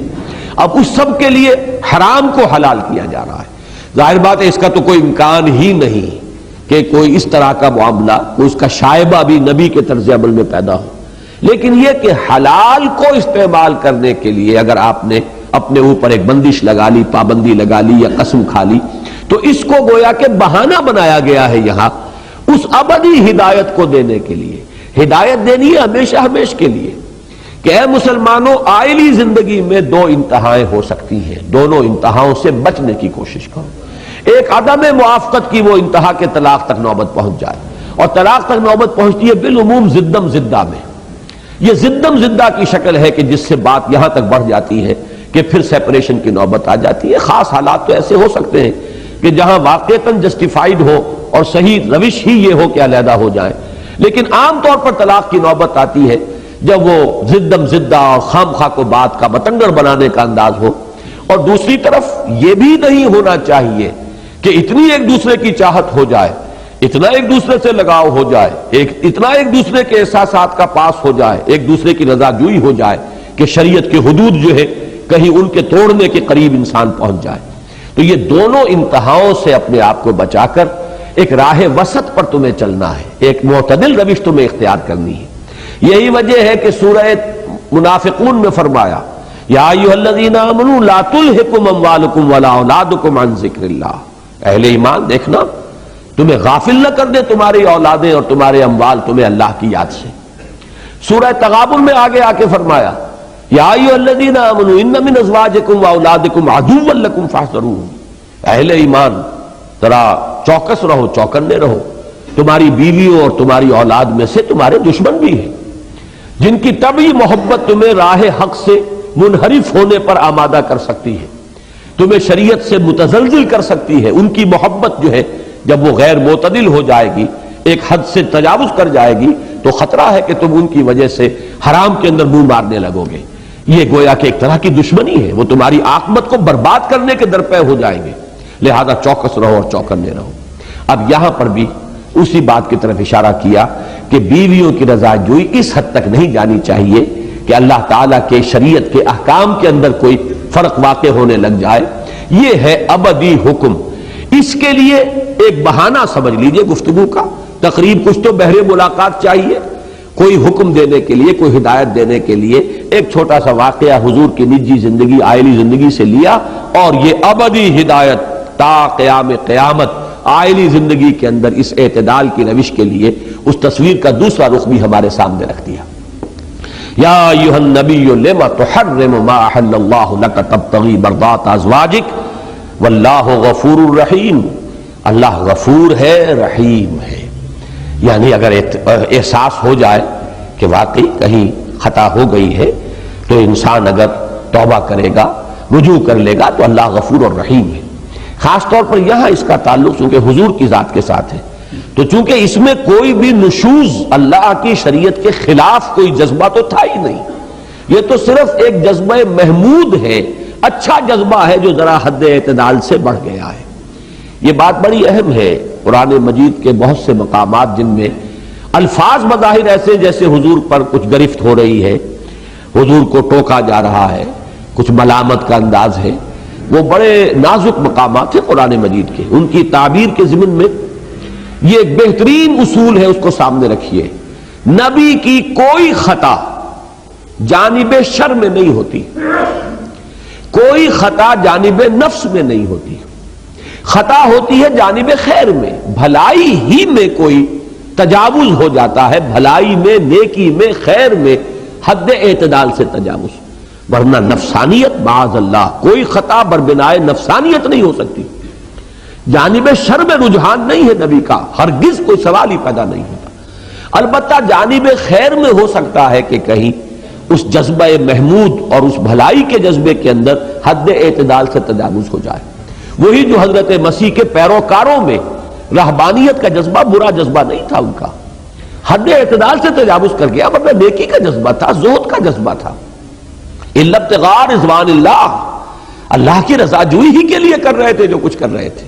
لیکن یہ کہ حد اعتدال سے تجاوز ہو گیا۔ ظاہر بات ہے کہ نبی کا وہاں تک بھی کوئی امکان نہیں، لیکن کہیں اگر کوئی بھی خطا جسے ہم کہیں گے تو وہ اس درجے میں ہوگی کہ کسی خیر ہی کے اندر کہیں حد اعتدال سے تھوڑا سا تجاوز ہو جائے۔ یہ خطا اور خطا میں زمین و آسمان کا فرق ہے۔ میں نے پہلے بھی کبھی یہ واقعہ سنایا ہے، اب تو ہمارے وہ دوست فوت ہو گئے، میاں منظور الحق صاحب سائی وال والے۔ ایک مرتبہ ان سے گفتگو ہو رہی تھی، بڑی پرانی بات ہے یہ، لگ بھگ یوں سمجھیے کہ 30 سال پرانی بات ہے، جب میں سائی وال میں نیا گیا تھا تو تبلیغی جماعت کے ایک بزرگ تھے اس زمانے میں وہاں، ان کا بھی اب انتقال ہو گیا رحمہ اللہ، تحصیلدار فضل محمد صاحب۔ انہوں نے ملازمت چھوڑی، تحصیلداری چھوڑی، تبلیغی جماعت میں ایسے ہمہ تل لگے، پھر گھر بار علیحدہ ختم ہو گیا، بیوی علیحدہ ہو گئی، بچے علیحدہ ہو گئے، ان کے اندر تجرد کی ایک انتہا پہنچ گئی۔ پہلے تو ہمہ وقت ہمہ تن تبلیغ میں لگے، پھر اس سے بھی آگے جا کر تجرد، اور وہ کیفیت ہو گئی کہ انہوں نے کاغان میں ایک جگہ جو ہے کٹیا بنا لی تھی، اور وہ لمبے لمبے چلے کرنے لگے تھے، روزے بڑے کئی متواتر کئی دنوں کے روزے، وہ جو خاص ایک ہے ہمارے ہاں کا ایک نظام، اس میں وہ انتہا کو پہنچ گئے تھے۔ تو ابھی خیر اس انتہا تک بات نہیں پہنچی تھی، وہ اس دور کی بات وہ ہے جبکہ وہ تبلیغی جماعت میں اس طریقے سے گم ہو گئے تھے کہ خاندان بھی ان سے بالکل تعلق منقطع، ہر چیز۔ تو میاں منظور صاحب اب وہ تھے بڑے سیٹھ کاروباری، میرے بڑے دوست تھے، تو ان سے گفتگو ہو رہی تھی تو انہوں نے کہا کہ ڈاکٹر صاحب یہ تو پھر ٹھیک نہیں ہے، یہ تو عدم توازن ہے دین کے اندر، یہ تو پسندیدہ بات نہیں ہے۔ میری ان سے چونکہ بے تکلفی تھی، میں نے کہا میاں صاحب عدم توازن ان کا بھی ہے، عدم توازن آپ کا بھی ہے۔ آپ کے 24 گھنٹوں میں سے 23 گھنٹے دنیا کے اندر لگے ہوئے ہیں، اور آپ جو ہے اس میں کھبے ہوئے ہیں۔ عدم توازن ایک یہ ہے، ایک یہ ہے، لیکن یہ عدم توازن اس عدم توازن سے تو 100 درجے بہتر ہے کہ ایک شخص جو ہے وہ لگا تو ہے تو وہ دین کے لیے، اللہ کے لیے، اس میں خطا ہو گئی، اس میں تجاوز ہو گیا، اور ایک ہے دنیا میں لگے رہنا، اور اس میں سودی کاروبار بھی ہو رہا ہے، اور اس میں یہ بھی ہو رہا ہے، اور اس میں وہ بھی ہو رہا ہے، تو یہ عدم توازن جو ہے اس کے مقابلے میں یہ عدم توازن لاکھ گنا بہتر ہے۔ تو یہ تو خاص ان سے میری ایک بے تکلفی تھی، انہوں نے بھی پھر مانا کہ ہاں بات ٹھیک ہے۔ تو عدم توازن تو ہے۔ اسی طرح سمجھیے خطا میں فرق ہے، ایک خطا نفسانیت کی بنیاد پر ہو رہی ہے، ایک خطا جانب شر میں ہے، ایک خطا جانب خیر میں ہے۔ کسی محمود شے میں ضرورت سے زیادہ یا اعتدال سے زیادہ جو ہے انسان کا معاملہ ہو گیا ہے، تو خطا تو اس کو بھی کہیں گے، لیکن اس خطا اور اس خطا میں زمین و آسمان کا فرق ہے، کہاں یہ خطا کہاں وہ خطا۔ تو نبیوں کی خطاؤں کے بارے میں یہ بات اصولی اگر سامنے رہے گی تو آدمی جو ہے دھوکہ نہیں کھائے گا، اور کسی غلط لفظ کو بھی اپنی زبان سے نہیں نکالے گا۔ اور دوسری بات یہ ذہن میں رکھیے، یہ آگے کی آیات کے لیے بہت اہم ہے کہ قرآن مجید میں جب حضور کی اس طرح کی کسی خطا پر، وہ خطا اسی انداز کی جو میں نے عرض کیا ہے، جب گرفت ہوتی ہے تو الفاظ بڑے سخت ہوتے ہیں، ان سخت الفاظ کا ترجمہ کرنا بھی ہم پر جو ہے شاق گزرتا ہے کہ ہم لفظی ترجمہ کرنا پڑتا ہے، اس لیے کہ قرآن کے ساتھ وفاداری کا تقاضا ہے کہ اس کا ٹیکسٹ جو ہے اس کو ہم بدل نہ دیں، ترجمہ تو کرتے ہیں لیکن جھجکتے کرتے ہیں، زبان لڑکھڑاتی ہے کہ اس کا لفظی ترجمہ بھی ہم نہ کریں۔ لیکن اس میں بھی سمجھ لیجئے کہ اس شدت کا سارا دار و مدار، اس کی پروپورشن جو ہے ہوتی ہے کسی شخصیت کے مقام اور مرتبے کے اعتبار سے۔ میرا اور آپ کا جو مقام ہے ان میں بڑی سے بڑی خطا کے اوپر بھی معمولی سی کوئی روک ٹوک کافی ہو جائے گی، اس لیے کہ ہم سے اس سے زیادہ ایکسپیکٹڈ ہی نہیں ہے۔ لیکن جن کے رتبے ہیں بلند، جن کے رتبے ہیں سوا، ان کی سوا مشکل ہے۔ ایک بڑی عمدہ جو کہاوت عربی زبان کی ہے کہ حسنات الابرار سیئات المقربین، ایک ابرار ہے ایک مقربین ہے۔ جو چیزیں ابرار کے لیے حسنات شمار ہوں گی، مقربین کے لیے ہو سکتا ہے وہ سیئات شمار ہو جائیں، اس لیے کہ ان کے مقام کے اعتبار سے وہ شے جو ہے وہ ان کے مقام کے اعتبار سے فروتر ہے، ہمارے اعتبار سے تو وہ بھی بہت بلند ہے، بہت اونچی ہے۔ تو یہ نسبت و تناسب اگر سامنے نہ رہے تو بھی انسان دھوکہ کھا جاتا ہے، الفاظ غلط استعمال کر بیٹھتا ہے۔ وہ کار پاکاں را قیاس بر خود مکن، بڑا پیارا جملہ ہے فارسی کا، ان پاکیزہ ہستیوں کو اپنے اوپر قیاس نہ کر بیٹھو، وہ ان کا مقام جو ہے گر فرق مراتب نہ کنی زندگی، گر حفظ مراتب نہ کنی زندگی، یہ مراتب اور مقامات کے اعتبارات سے ہے،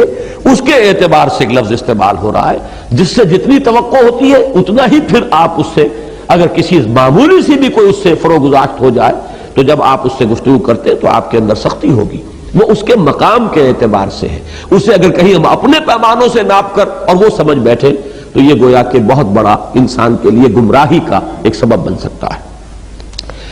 فرمایا یا ایھا النبی لما تحرم ما احل اللہ لک تبتغی مرضات ازواجک واللہ غفور رحیم، اللہ غفور ہے رحیم ہے، ایسی کوئی بڑی بات نہیں ہے، لیکن بہرحال آپ کے مقام بلند سے یہ شے فرو ہے، فروتر ہے، آپ کے شایان شان نہیں ہے۔ خاص طور پر پھر آپ کا مقام نبوت، آپ کی ہر بات دلیل بنے گی، حجت بنے گی دین کے اندر، اس اعتبار سے بھی بہت زیادہ جو احتیاط ملحوظ رہنی چاہیے۔ قد فرض اللہ لکم تحلۃ ایمانکم، اللہ تعالیٰ نے تمہارے لیے مقرر کر دیا ہے راستہ اپنی قسموں کے کھولنے کا،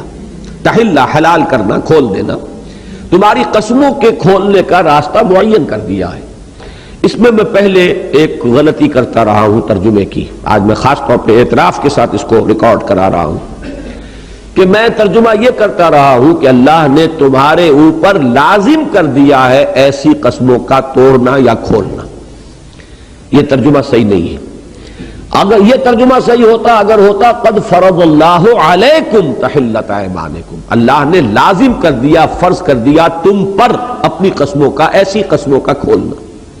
لیکن یہاں قد فرض اللہ لکم، لکم کے لفظ نے جو ہے اس کے اندر بڑا مفہوم بدل دیا ہے، راستہ کھول دیا ہے، اللہ نے مقرر کر دیا ہے شریعت کے اندر ایک ضابطہ کہ اگر کوئی قسم انسان ایسی کھا بیٹھے جسے اگر اس کو کھولنا ہو تو پھر یہ ہے کہ اس کا ایک کفارہ ہے جو اللہ نے مقرر کر دیا ہے۔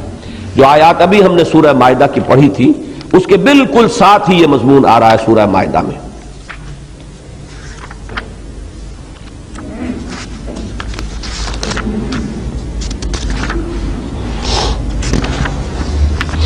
دیکھیے دو آیتیں پہلے آج ہم نے پڑھی تھی 87 اور 88، اب یہ ہے 89 اور 90۔ لا یؤاخذکم اللہ باللغو فی ایمانکم،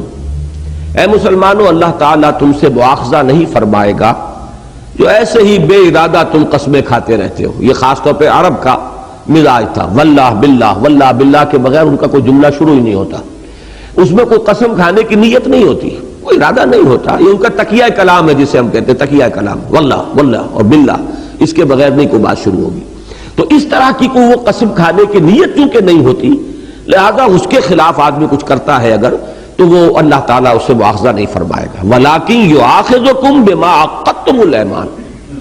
لیکن جو قسم تم نے خوب اچھی طرح شعوری طور پر باندھی ہے، کھائی ہے خوب باندھنے کا لفظ عقدہ عقدتم، اس پر اللہ پھر مواخذہ کرے گا. پھر اس قسم کا تو پاس کرنا ہے، اس کو ملحوظ رکھنا ہے، اس کا لحاظ رکھنا ہے، اس کی پاسداری کرنی ہے. اب اس کے لیے راستہ کھول دیا. فَكَفَّارَتُهُ، ایسی قسم اگر کہیں کھولنی پڑے تو اس کا کفارہ ہے اطعام 10 مساکین من اوسط ما تطعمون اہلیکم او کسوتہم او تحریر رقبہ. اس کا کفارہ ہے 10 مسکینوں کو کھانا کھلانا جو اس اوسط معیار کا ہو جو تم اپنے گھر والوں کو کھلاتے ہو، یا ان کو کپڑا پہنا دینا، یا پھر ایک غلام کو آزاد کرنا. فمن لم یجد، تو جو کوئی اس کی استطاعت نہ پائے، اگر اس کے اندر اس کی مقدرت نہیں ہے، فصیام 3 ایام، تو 3 دن کے روزے رکھنا. ذالک کفارۃ ایمانکم اذا حلفتم، یہ ہے تمہاری قسموں کا کفارہ جب کہ تم حلف اٹھا لو، جب کہ تم کوئی قسم کھا بیٹھو. واحفظوا ایمانکم، اپنی قسموں کی حفاظت کرو. کذالک یبین اللہ لکم آیاتہ لعلکم تشکرون، اسی طرح اللہ تعالیٰ تمہارے لیے اپنی آیات کی وضاحت فرماتا ہے تاکہ تمہارے اندر شکر پیدا ہو کہ اللہ نے کتنے بڑے مخمصے سے نجات دلا دی کہ قسم میں کھا بیٹھا تھا، لیکن اللہ نے اس قسم کو کھولنے کے لیے میرے لیے ایک راستہ بنا دیا. یہ گویا کہ وہی بات ہے وَمَن يَتَّقِ اللَّهَ يَجْعَل لَّهُ مَخْرَجًا، اللہ راستہ نکال دیتا ہے. تو اللہ نے تمہارے لیے راستہ نکال دیا. یہ ایک ہی طویل آیت ہے، میں نے غلط کہا ہے کہ یہ 2 آیتیں، یہ 89 نمبر ہے اس آیہ مبارکہ کا. در حقیقت یہاں اس کی طرف اشارہ ہو رہا ہے. قد فرض اللہ لکم تحلۃ ایمانکم، اللہ نے تمہارے لیے مقرر کر دیا ہے اپنی قسموں کے کھولنے کا ضابطہ، اس کا قانون، اس کا کفارہ. یعنی اس میں اشارہ ہو رہا ہے کہ اے نبی اپنی یہ قسم آپ کھول دیجئے. اب یہ جو آپ نے حلف لے لیا یا قسم کھا لی ہے، یہ اس کے لیے اللہ نے راستہ معین کیا ہوا ہے. واللہ مولاکم، اللہ تو تم سب کا مولا ہے، مددگار ہے، پشت پناہ ہے، ساتھی ہے. یہ تمام الفاظ جمع کر لیجئے. لفظ عربی زبان کا جو مولا ہے، یہ لفظ جو ہے ان تمام مفاہیم کو اپنے اندر رکھتا ہے، ان کے لیے جامع ہے. وَهُوَ الْعَلِيمُ الْحَكِيمُ، اور وہ سب کچھ جاننے والا ہے، کمال حکمت والا. وہ حکیم ہے، وہ حکم دیتا ہے تو وہ حکمت کی بنیاد پر حکم دیتا ہے. اس کا علم کامل ہے، کوئی ایسے ہی الل ٹپ اس کے احکام نہیں ہے. اس نے جو حکم بھی دیا ہے بربنائے علم بربنائے حکمت دیا ہے. اب ایک دوسرا واقعہ آ رہا ہے اسی طرح، وہ گھریلو زندگی سے متعلق. وَإِذْ أَسَرَّ النَّبِيُّ إِلَىٰ بَعْضِ أَزْوَاجِهِ حَدِيثًا، اور یاد کرو اس سے کوئی واقعہ شروع ہوتا ہے ہمیشہ، یاد کرو، توجہ دلانا ہے. جبکہ نبی نے اسرہ کے لفظ کو یہاں پہچانیے. یہ میرا نام جو ہے یہ بعض مواقع پر بڑا کنٹروورسی کا ایک بحث کا موضوع بنا رہا کہ کچھ سال پہلے اخبارات میں بڑی اس پر لے دے ہوئی. یہ اسرار مصدر ہے اور اسرار یہ جمع ہے سر کی. سر اسم ہے، بھید. سر کی جمع اسرار ہے، فعل کی جمع افعال ہے، قلم کی جمع اقلام ہے. یہ الف کے زبر کے ساتھ جو ہے یہ جمع کا ایک وزن ہے، اور زیر کے ساتھ باب افعال کے صیغے آتے ہیں، باب افعال کے مصدر. اظہار، اسرار، ایمان، اسلام، یہ سب کیا ہے؟ یہ باب افعال کے مصدر ہیں. تو سر سے جمع اسرار، اور اس سے جو مصدر بنا ہے اسرار، اس کے معنی ہے کسی کو کوئی بات راز کی صورت میں بتانا، خفیہ انداز میں بتانا، چپکے سے بتانا. لیکن یہاں یہ بھی میں عرض کر دوں کہ جب میرے اس نام پر بڑی بحث چلی، یہ نام غلط ہے، اسرار ہونا چاہیے، تو خیر میں نے اس کا جواب دیا تھا میثاق میں، وہ پھر میں نے چھاپ بھی دیا تھا. خاصی وہ اخبارات میں چلی تھی، لے دے ہوئی تھی. اس زمانے میں میں نے خاص طور پر لسان العرب جو سب سے بڑی ڈکشنری سمجھیے، ڈکشنری کیا ہے؟ وہ عربی زبان کا انسائکلوپیڈیا ہے، اسے ڈکشنری کہنا غلط ہے. تو میں نے اس کو بھی کنسلٹ کیا، رجوع کیا، تو معلوم ہوا کہ یہ ان شاذ الفاظ میں سے ہے عربی زبان کے جس میں متضاد معنی بیک وقت موجود ہوتے ہیں. متضاد معنی، بعض الفاظ عربی زبان کے ایسے ہیں جن میں کہ متضاد معنی بیک وقت موجود ہوتے ہیں. تو اسرار کے معنی کسی کو کوئی بات خفیہ انداز میں بتانا بھی ہے اور علل اعلان بتانا بھی ہے، یعنی اسرار میں اظہار شامل ہے. تو میں نے اس وقت لکھا تھا کہ میں تو بہت خوش ہوا کہ میرے والدین نے میرا نام جو ہے اسرار رکھا ہے، چاہے انہیں تو پتہ نہیں ہوگا ان تمام باتوں کا، اور یقیناً پتہ نہیں تھا، لیکن یہ کہ اب یہ بحث چلی تو میں نے جب تحقیق کی تو معلوم ہوا کہ یہ تو بہترین ناموں میں سے ہوا، اس لیے کہ دعوت دین کے یہی دو رخ ہیں۔ آگے ہم 29ویں پارے میں چل کر جب سورہ نوح کا مطالعہ کریں گے تو وہاں جو دعا آئی ہے حضرت نوح علیہ السلام کی، پروردگار میں نے تو اپنی قوم کو خفیہ بھی پکارا، اسررت لہم اسرارا، اعلنت لہم، میں نے اعلانیہ بھی انہیں پکارا ہے تیرے دین کی طرف اور تیری توحید کی طرف، واسررت لہم اسرارا، اور میں نے خفیہ خفیہ ایک ایک کے پاس جا کر علیحدگی میں بھی سمجھانے کی کوشش کی ہے۔ تو اظہار و اسرار دونوں درکار ہیں۔ میرے بڑے بھائی کا نام اظہار ہے، میرا نام اسرار ہے، تو اگر وہ نام غلط نہیں ہے، میں نے کہا تھا اظہار احمد نام غلط نہیں ہے تو اسرار احمد بھی غلط نہیں ہے، لیکن یہ تو ایک درجے میں ہوا۔ اس سے زیادہ جو میں نے اللہ کا شکر ادا کیا وہ یہ کہ اسرار میں تو دونوں معنی موجود ہیں، اظہار بھی اس کے مفہوم میں شامل ہے۔ بہرحال اس کو یہاں پہچانیے۔ وَإِذْ أَسَرَّ النَّبِيُّ، باب افعال سے اسر یسر اسرارن، کہ جب کہ خفیہ طریقے پر بطور راز ایک بات بتائی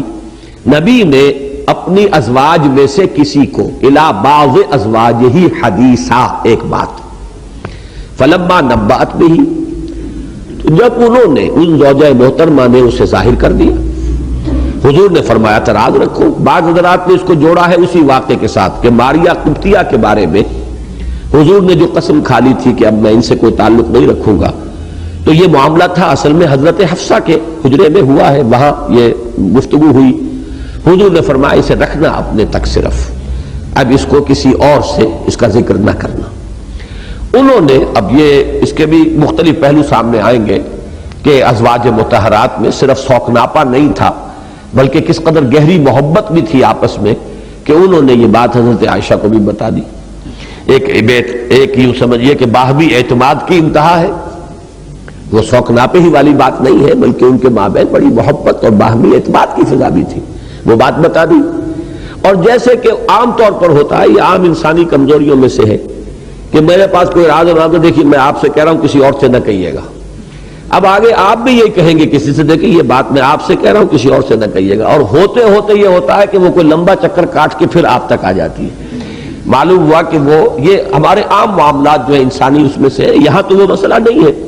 لیکن حضور نے اپنی زوجہ محترمہ سے، اگر وہی روایت سمجھی جائے تو حضرت حفصہ سے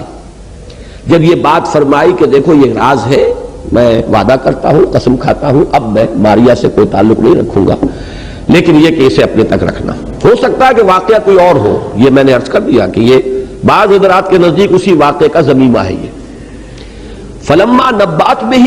تو جب انہوں نے اسے ظاہر کر دیا، وَأَظْهَرَهُ اللَّهُ عَلَيْهِ، اور اللہ نے غالب کر دیا اپنے نبی کو اس پر، یعنی اللہ نے وہ بات کھول دی اپنے نبی پر، ظاہر کر دی، اظہرہ اللہ علیہ، حضور صلی اللہ علیہ وسلم پر منکشف فرما دی بات۔ عرف بعضہ وعرف عن بعض، اعرض عن بعض، اب حضور نے چونکہ باز پرس کرنی تھی کہ یہ تم نے کیا کیا، میں نے تو تم سے راز کی بات کہی تھی، لیکن یہ کہ اس میں بھی حضور کا ایک اسوہ آ رہا ہے۔ ایک ہوتا ہے کہ صرف اشارے کنایے سے بتا دینا کہ ہمیں معلوم ہو گیا ہے کہ تم وہ راز نہیں رکھ سکی، ایک ہوتا پوری بات جو ہے وہ پورے ٹھوک بجا کر کسی کے اوپر دے مارنا، تو یہاں معلوم ہوتا کہ حضور نے کنایے سے بات کی۔ عرف بعض، اس کا بعض تو واضح کر دیا،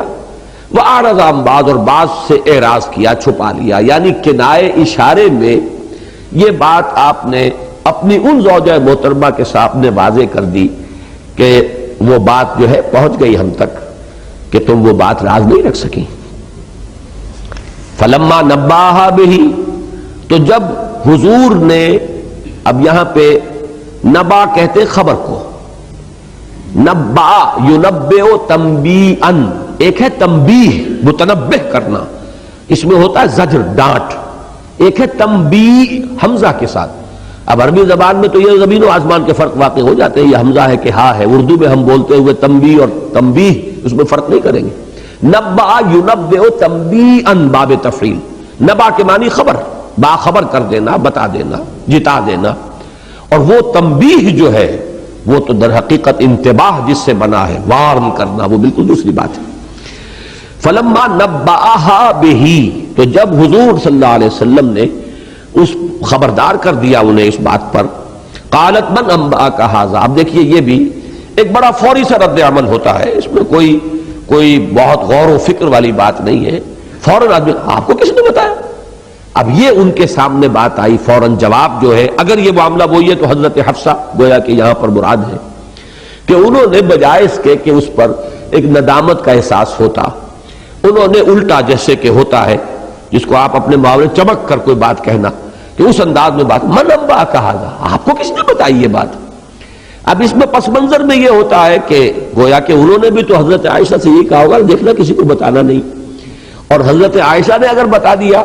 تو اب گویا کہ ان کا ذہن گیا کہ میرا یہ راز جو ہے، انہوں نے جو بھاڈا پھوڑ دیا تو ذہن ادھر گیا، من انبأک ھذا، آپ کو یہ کس نے بتایا؟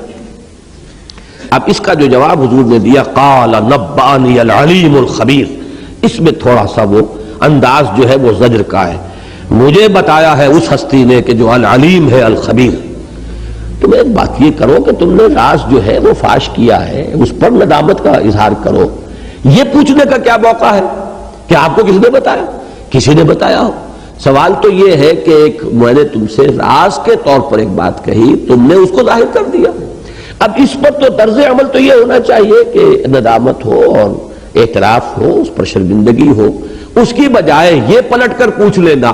کہ من انبأک ھذا، اس پر حضور کی طرف سے اب جو رد عمل ہے اس میں کچھ خشونت کا پہلو ہے، کچھ سختی ہے، کچھ زجر کا انداز ہے۔ نبأنی العلیم الخبیر، مجھے بتایا ہے اس ہستی نے جو العلیم ہے الخبیر،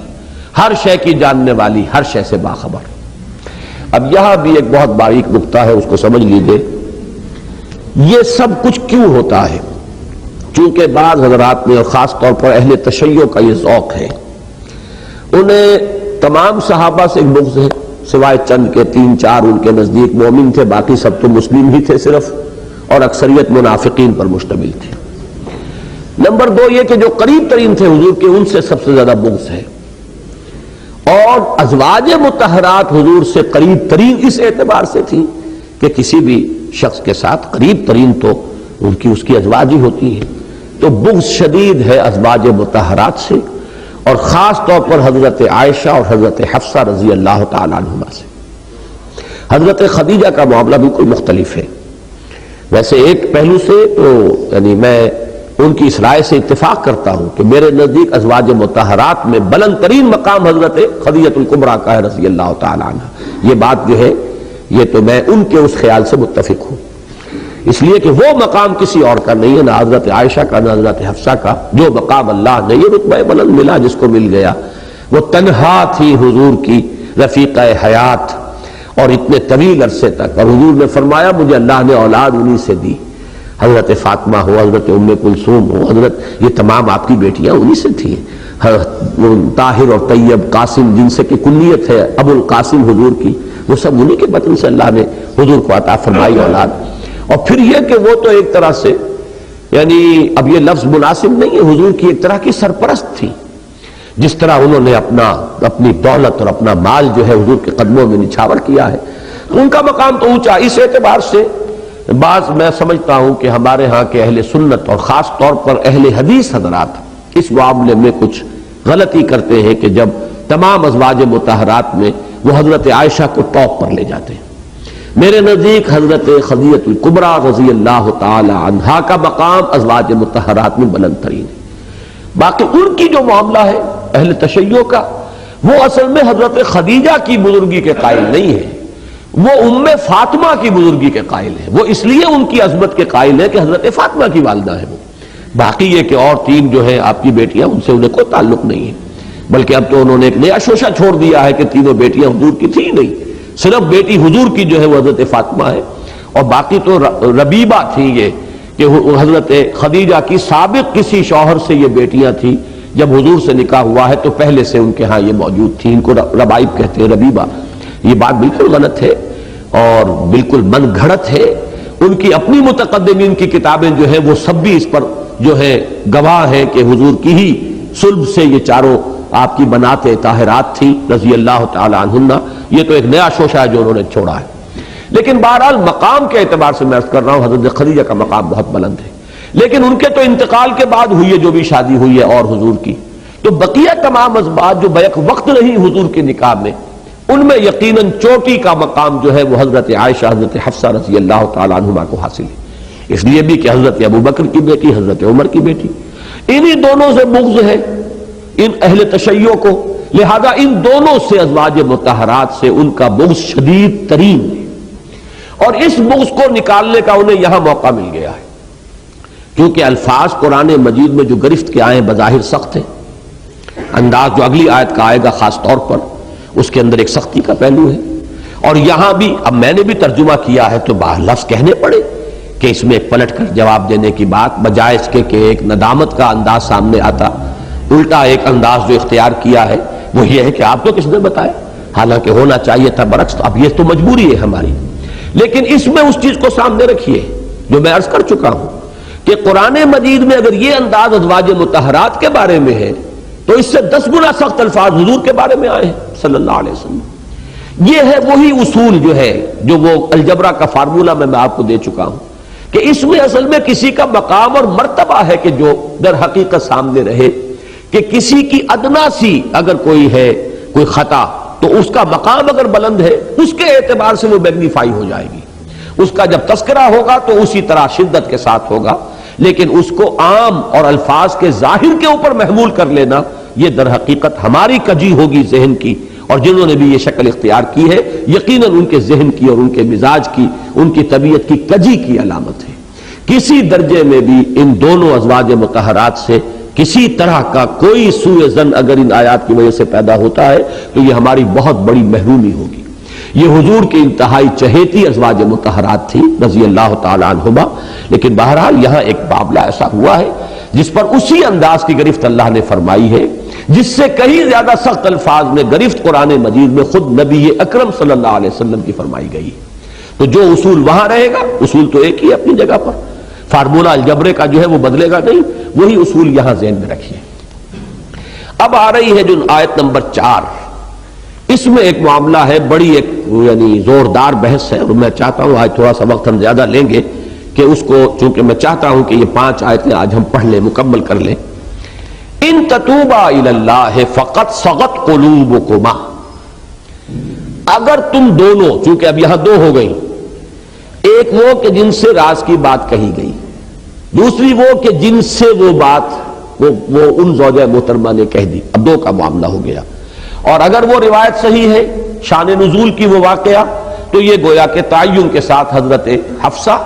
رضی اللہ تعالی عنہ اور حضرت عائشہ رضی اللہ تعالی عنہ کی بات ہے. ان تتوبا الی اللہ فقط صغت قلوبکما، اگر تم اللہ کی جناب میں توبہ کرو تو تمہارے دل تو مائل ہو ہی چکے ہیں. یہ اصل میں یہ جو ٹکڑا ہے اس کے ترجمے کے بارے میں میں نے آج بڑی تحقیق کی ہے، بڑا وقت لگایا ہے، اپنے بعض احباب سے بھی اس میں مدد لی ہے. اور میں یہ چاہتا ہوں کہ یہ وہ چیز ہے جس کے بارے میں نے کل جمعے میں بھی اعلان کیا تھا کہ اس کا جو ترجمہ کیا گیا ہے بالعموم ہمارے مفسرین نے کیا ہے، اور ان میں وہ سب ہیں، ہمارے متقدمین بھی ہیں اور متاخرین بھی شامل ہیں. اس میں ایک چوک ہوئی ہے. یہ چوک کیوں ہوئی ہے؟ در حقیقت اس کا سبب جو ہے یہ جان لیجئے کہ یہ جو سبائیت کا فتنہ ہے یہ تو حضرت علی کے زمانے میں اٹھ چکا تھا، بلکہ حضرت عثمان کے زمانے میں پوری شدت کے ساتھ. اس سبائیت کے جراثیم جو ہے مسلمانوں کے ہاں پھیل چکے تھے. بہت سی روایات میں وہ داخل ہوئے، بڑی چھان پھٹک کی ہے محدثین کرام نے، اور بڑی محنتیں کی ہے، بڑی کوششیں کی ہے، لیکن پھر بھی کہیں نہ کہیں اس کے جراثیم باقی رہ گئے. اور ہمارے بہت سے نیک نیت اور بہت ہی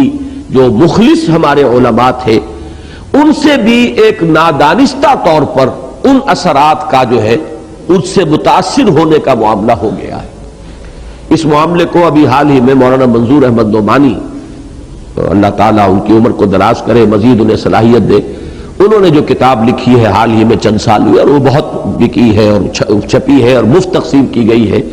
چونکہ یہ جو ایران کے انقلاب کے بعد یہ جو فتنہ اٹھا ہے عالم اسلام میں، اس کی ڈائمنشنز بہت تھی، لہذا اس کا ضرورت پیش آئی کہ جو یعنی شیعی مذہب ہے کیا، تشیع اصل میں ہے کیا، اس کے اجزائے ترکیبی کیا ہے، ان کو کھول کر بیان کیا جائے۔ تو انہوں نے صاف لکھا ہے کہ ہمارے بہت سے اسلاف جو ہیں وہ مغالطے میں مبتلا ہو گئے، اور اس لیے ہو گئے کہ اہل تشیع کی اصل کتابیں اویلیبل نہیں تھیں،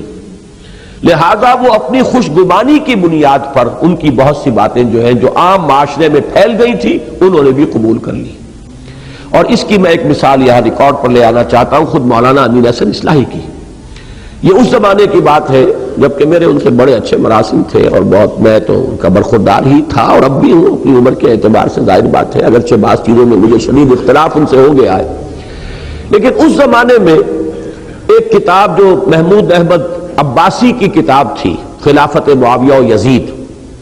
یہ اس زمانے کی بات ہے جبکہ ابھی میں پڑھ رہا تھا میڈیکل کالج میں،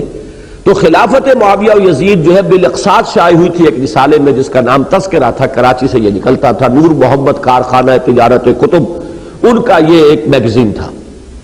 میں نے اس وقت اس کو پڑھا تھا اور میرا ذہن الحمدللہ کہ اسی وقت سے بہت متوازن ہو گیا تھا اس معاملے کے اندر، لیکن پھر ذہن سے وہ باتیں نکل گئی۔ پھر جب میں نے یہاں میثاق شروع کیا ہے سن 67 میں آ کر، بلکہ سن 66 میں، تو پھر وہ کتابی شکل میں وہ کتاب چھپ کر آئی اور اہل تشیع نے پھر اسے بین کروایا، کئی دفعہ جو ہے مقدمات ہوئے، ایک عدالت اس پر سے بین ہٹاتی تھی، دوسری عدالت لگا دیتی تھی، وہ ایک مقدمہ ہے بڑا لمبا چوڑا، لیکن میں نے اس کتاب کو پڑھا اور اصلاحی صاحب کو بھی پڑھوایا۔ اصلاحی صاحب نے پھر اعتراف کیا کہ واقعہ یہ ہے کہ میری آنکھیں اس کتاب نے کھول دی ہیں، چونکہ تاریخ میرا موضوع نہیں رہا،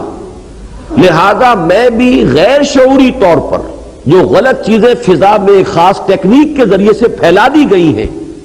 ان سے اس درجے میں متاثر ہو چکا تھا کہ غیر شعوری غیر ارادی طور پر میری زبان سے بھی اور میرے قلم سے بھی وہ الفاظ ٹپک گئے کہ جن میں صحابہ کرام کے لیے ایک طرح کی گستاخی کا پہلو ہے اور توہین کا پہلو ہے۔ حضرت معاویہ، حضرت ابو موسیٰ اشعری، حضرت عمرو بن العاص، ان کے بارے میں تو بڑے گھٹیا الفاظ عام اہل سنت جو ہے، سنی عوام جو ہے استعمال کر جاتے ہیں، اس لیے کہ وہ چیزیں اتنی پھیلا دی گئی۔ حضرت عثمان کے بارے میں بڑی ہی غیر محتاط زبان جو ہے بڑے بڑے مصنفین جو ہے اہل سنت کے وہ استعمال کر جاتے ہیں۔ یہی معاملہ ہوا ہے متقدمین کے ہاں، اس کا ایک ترجمہ کہیں ہوا ہے اور وہی ترجمہ پھر ہوتا چلا گیا، وہی مفہوم۔ ترجمہ کیا کیا گیا؟ ان تتوبا الی اللہ فقد صغت قلوبکما، اگر تم اللہ کی جناب میں توبہ کرو تو تمہارے دل تو کج ہو ہی چکے ہیں۔ یہاں ترجمہ کیا گیا کج ہو گئے، کہیں یہ ترجمہ ہوا ہے کسی صاحب سے کسی اس وقت ایک کسی تاثر میں کسی کے زیر اثر آ کر، اور پھر وہ منتقل ہوتا چلا آیا، اور اکثر و بیشتر کے ہاں یہی ترجمہ اور یہی مفہوم جو ہے، اس لیے کہ جنہوں نے عربی میں لکھی ہے تفسیریں ظاہر بات انہوں نے ترجمہ نہیں کیا، لیکن یہی مفہوم لیا کہ تمہارے دل کج ہو گئے، تمہارے دل ٹیڑے ہو گئے ہیں، تمہارے دل جادہ حق سے منحرف ہو گئے ہیں، تم حق جو صحیح طرز عمل ہے اس سے منحرف ہو گئی ہو۔ اب یہ الفاظ جو ہیں واقعتاً اگر یہ مفہوم لیا جائے تو پھر تو موقع مل گیا، یہاں انگلی رکھنے کی جگہ نہیں، یہاں تو کافی میدان بن گیا ہے کہ ازواج مطہرات میں سے ان دونوں جو ہیں حضرت عائشہ اور حضرت حفصہ رضی اللہ تعالیٰ عنہما، ان کے بارے میں سوء ظن پیدا کیا جا سکے۔ اس میں واقعہ یہ ہے کہ میں نام لے کر اس وقت عرض کرنا چاہتا ہوں کہ مولانا حمید الدین فراہی کا بہت بڑا احسان ہے، انہوں نے اس لفظ کی اصل حقیقت پر جو مجموعہ تفاسیر فراہی ہے اس میں جو تفسیر سورہ تحریم ہے اس کا مطالعہ کیجئے گا تو اس میں انہوں نے اس کی جس طریقے سے وضاحت کی ہے نہایت خوبصورت اور نہایت مدلل ہے۔ وہ کیا ہے؟ انہوں نے بیان کیا ہے کہ دو الفاظ عربی زبان کے ایسے ہیں، بلکہ انہوں نے تو ایک ہی بیان کیا، میں دوسرا خود میں شامل کر رہا ہوں، میلان یا میل، مالا کسی چیز کی طرف مائل ہونا، اس میں دونوں رخ ہوتے ہیں، مالا الا کسی شے کی طرف مائل ہونا، مالا عن کسی شے سے میلان ہٹ جانا، نفرت پیدا ہو جانا۔ یہ لفظ جو ہے گویا کہ دو دھاری تلوار ہے، صلہ بتائے گا کہ اس کا کیا مفہوم ہے۔ مالا الا کسی شے کی طرف میلان پیدا ہو گیا، مالا عن اس چیز سے نفرت ہو گئی، اس چیز سے رجحان ہٹ گیا۔ اس میں دوسرا لفظ میں ایڈ کر رہا ہوں، وہ ہے رغبت. رغبہ الہ کسی شے کی طرف رغبت ہونا، اور رغبہ عن کسی شے سے رغبت کا ہٹ جانا، نفرت پیدا ہو جانا. وَمَن يَرْغَبُ عَن مِّلَّةِ إِبْرَاهِيمَ إِلَّا مَن سَفِهَ نَفْسَهُ. کون شخص ہوگا جو ملت ابراہیم سے رغبت کر جائے، یعنی اس سے نفرت کرے، اس سے ہٹ جائے، اس سے انحراف کرے، سوائے اس کے کہ جو اپنے آپ کو حماقت میں مبتلا کر چکا ہو. وَمَن يَرْغَبُ عَن مِّلَّةِ إِبْرَاهِيمَ إِلَّا مَن سَفِهَ نَفْسَهُ. لفظ رغبت ہے، اردو میں ہم رغبت صرف ایک ہی سینس میں استعمال کرتے ہیں، کسی چیز کی طرف رغبت. عربی میں الہ اور عن زمین و آسمان کا فرق کر دیں گے. رغبہ الہ، رغبہ عن. اسی طرح مالا الہ، مالا عن. عربی اردو میں میلان کا لفظ ہم لاتے ہیں، میلان، لیکن وہ ایک ہی معنی میں لاتے ہیں، وہ الہ کے لفظ کے ساتھ، الہ کے صلے کے ساتھ جو عربی میں ہے. اب اس کے بعد انہوں نے ایک بحث اٹھائی ہے کہ کچھ اور الفاظ ہیں کہ جو مالا اور رغبہ عن کے مفہوم میں آتے ہیں، اور کچھ اور الفاظ ہیں جو مالا اور رغبہ الہ کے مفہوم میں آتے ہیں، وہ یک طرفہ ہیں. ان میں سے مثلاً ایک زیغ ہے، زیغ کے معنی کجی ہے. وہ لفظ جس کا ترجمہ عام طور پر میں ترجمے آپ کو سناؤں گا، اکثر لوگوں نے یہاں لفظ کجی کر دیا ہے. جور ہے، ارعوا ہے، انحراف ہے، کسی شے سے ہٹ جانا، دور پلٹ جانا. اس کے برعکس مالا الہ یا رغبہ الہ کے مفہوم میں فے کا لفظ ہے، توبہ ہے، توبہ الہ. صغو جس سے یہ لفظ بنا ہے، سغت قلوبکما، یہ بھی کسی شے کی طرف میلان کے لیے آتا ہے، کسی شے سے میلان ہٹانے کے لیے نہیں آتا. انحراف یہ بھی کسی شے سے جو ہے انحراف نہیں بلکہ التفات، یہ انحراف کے مقابلے میں کسی شے کی طرف ملتفت ہو جانا. تو گویا کہ دو لفظ تو وہ ہوئے کہ جو دونوں طرف جا رہے ہیں. وہاں تو الہ اور عن جو ہے وہ معین کریں گے کہ اس کا مفہوم، اس کا ترجمہ یہاں کیا ہوگا. مالا الہ، مالا عن، رغبہ الہ، رغبہ عن. لیکن چار الفاظ وہ ہیں جو صرف الہ کے مفہوم میں آئے یا عن کے مفہوم میں آئے. زیغ، جور، ارعوا، انحراف یہ عن کا مفہوم لیتے ہیں، اور فے، توبہ، صغو اور التفات یہ مالا الہ کے معنی میں ہے. اب یہاں آیا ہے فقط سغت قلوبکما،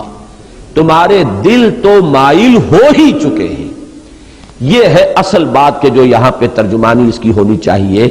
اور اس میں پھر دوسری بات جو کہی ہے فراہی صاحب نے رحمہ اللہ، اور جزاہ اللہ عنا عن جمیع المسلمین والمسلمات جزان جزیلا، وہ اللہ تعالیٰ انہیں جزا عطا فرمائے. دوسری بڑی عمدہ بات انہوں نے کہی ہے کہ کنسٹرکشن ہوتی ہے جملے کی. جیسے آپ کو معلوم ہے انگریزی میں نو سونر دین، اب ایک خاص کنسٹرکشن ہوگی اس کی. یہ الفاظ جہاں آئیں گے ایک خاص کنسٹرکشن اس جملے کی آپ کو لانی پڑے گی لامحالہ. اسی طریقے سے یہ جب ان اور فقد آتا ہے تو ان کے بعد جب فقط آئے گا، فقد، تو اس کے معنی یہ ہوتے ہیں اگر تم یہ کرو تو یہ تمہارے شایان شان ہے،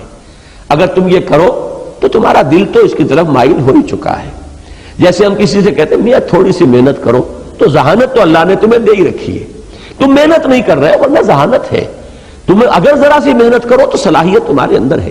ذرا سی ہمت کرو تو استعداد تمہارے اندر ہے. یہ جو ہوتا اگر اور اس کے بعد تو، اگر یہ کرو تو یہ تو ہے ہی، اگر تم یہ کام کرو تو یہ تو تمہارے لیے بات تیار ہو ہی چکی ہے. یعنی کسی کام کی تسہیل اور تمہید آتی ہے جبکہ ان کے ساتھ شرط آئے اور پھر فقط کے ساتھ اس کی جزا آئے. ان تتوبا الی اللہ فقد سغت قلوبکما، اگر تم اللہ کی جناب میں توبہ کرو تو تمہارے دل تو اس کی طرف مائل ہو ہی چکے ہیں. یہ اس کا ترجمہ کیا جائے گا. اور تیسری بات جو ہے اس کا اضافہ کیا مولانا اصلاحی صاحب نے کہ ایک نفسیاتی حقیقت کو اگر سامنے رکھا جائے تو یہ ہوتا ہے بسا اوقات آپ کے دل میں تو ایک احساس پیدا ہو چکا لیکن کوئی شے زبان پر لانے سے روک رہی ہے، ہچکچاہٹ ہے. آپ کو واضح ہو چکا ہے آپ پر کہ آپ کی غلطی ہے، لیکن کوئی عزت نفس آپ کو روک رہی ہے. تو آپ کہیں گے بھائی بات اعتراف کر لو، دل میں تم مان چکے ہو، تم اعتراف کرو کہ مجھ سے خطا ہوئی ہے، اور تمہارا دل جو ہے مانتا ہے اس بات کو. اسی طریقے سے اب یہ ہے وہ معاملہ میں جس پر پھر عرض کروں گا کہ بہت سے معاملات میں اصلاحی صاحب سے اختلاف ہے، لیکن اس معاملے میں سمجھتا ہوں کہ بہت بڑی خدمت انہوں نے کی ہے جو یہ نقطہ بھی اس میں ایڈ کیا ہے. دو نقطے تو ہیں جو کہ مولانا فراہی کہہ رہے ہیں ان کے استاذ کے، تیسرا انہوں نے ایڈ کیا ہے کہ خانگی زندگی میں بیوی اور شوہر کے درمیان ایک خاص قسم کا رشتہ ہوتا ہے. ایک ناز کا معاملہ بھی ہوتا ہے، کوئی ادا بھی ہوتی ہے. یہ رشتے جو ہے خانگی زندگی کے اندر یہ تمام اس کی چاشنی اور اس کے اندر جو ایک خوبی ہے اس کے اندر یہ چیزیں شامل ہوتی ہیں. تو حضرت عائشہ صرف حضور کی امتی نہیں ہے، زوجہ بھی تو ہے نا. حضرت حفصہ صرف حضور کی امتی نہیں ہے، زوجہ بھی تو ہے. ایک عام امتی اور ایک زوجہ میں فرق ہوگا کہ نہیں ہوگا؟ اسی طریقے سے حضرت حمزہ حضور کے امتی بھی ہے، چچا بھی تو ہے. حضرت عباس حضور کے امتی بھی ہے، چچا بھی تو ہے. اب اس میں جو ایک نئی ڈائمنشن پیدا ہو جاتی ہے تو بسا اوقات شوہر اور بیوی میں جب کوئی روٹھا منائی ہوتی ہے وہ ہوتی رہتی ہے. تو اس کے اندر اس طرح کی بات ہوتی ہے کہ ایک بات دل میں آ بھی گئی ہے، لیکن جو اعتماد ہے بیوی کو اپنے شوہر پر، اسے اندازہ ہے کہ شوہر کو مجھ سے محبت ہے، تو وہ انتظار کرتی ہے کہ شوہر ہی کچھ نرمی برتے. لڑائی بھی ہو گئی ہے، روٹھے ہوئے بھی ہیں، لیکن یہ کہ کون منائے پہلے، اب اس کا ایک مقابلہ بھی جو ہے اندر ہی اندر چلتا رہتا ہے. تو یہ تعلق زن و شو کی جو باریکیاں ہیں اس کو اگر یہاں سامنے رکھا جائے تو بات بالکل ایک دوسرے رنگ میں آئے گی کہ ان تتوبا الی اللہ فقط صغت قلوبکما، اگر تم اللہ کی جناب میں واضح طور پر توبہ کرو، اعتراف کرو خطا ہوئی ہے، غلطی ہوئی ہے، تو تمہارے دل تو مائل ہو ہی چکے ہیں، دلوں میں تو تمہیں احساس ہو چکا ہے کہ تم سے خطا ہوئی ہے. یہ ہے اس کی ترجمانی جو صحیح ترین ہے، اور اللہ تعالیٰ انہیں اجر دے کہ جنہوں نے اس قدر مدلل انداز میں اس بات کو واضح کیا، جس سے کہ ازواج مطہرات اور ان میں دو چوٹی کی، سب سے چوٹی پر تو ایک ہی ہے میرے نزدیک، وہ حضرت خدیجہ الکبریٰ ہے، لیکن پھر ان کے بعد جو چوٹی ہے اس پر دو ہیں، یہ حضرت حفصہ اور حضرت عائشہ. ان سے سوء ظن سے انسان کو نجات ملتی ہے، اور ترجمانی اس کی یہ ہوگی وَإِن تَتُوبَا إِلَى اللَّهِ فَقَدْ صَغَتْ قُلُوبُكُمَا، اگر تم اللہ کی جناب میں توبہ کرو تو تمہارے دل تو اس کی طرف مائل ہو ہی گئے. اب میں ذرا آپ کو ترجمے سناتا ہوں. یہ ترجمہ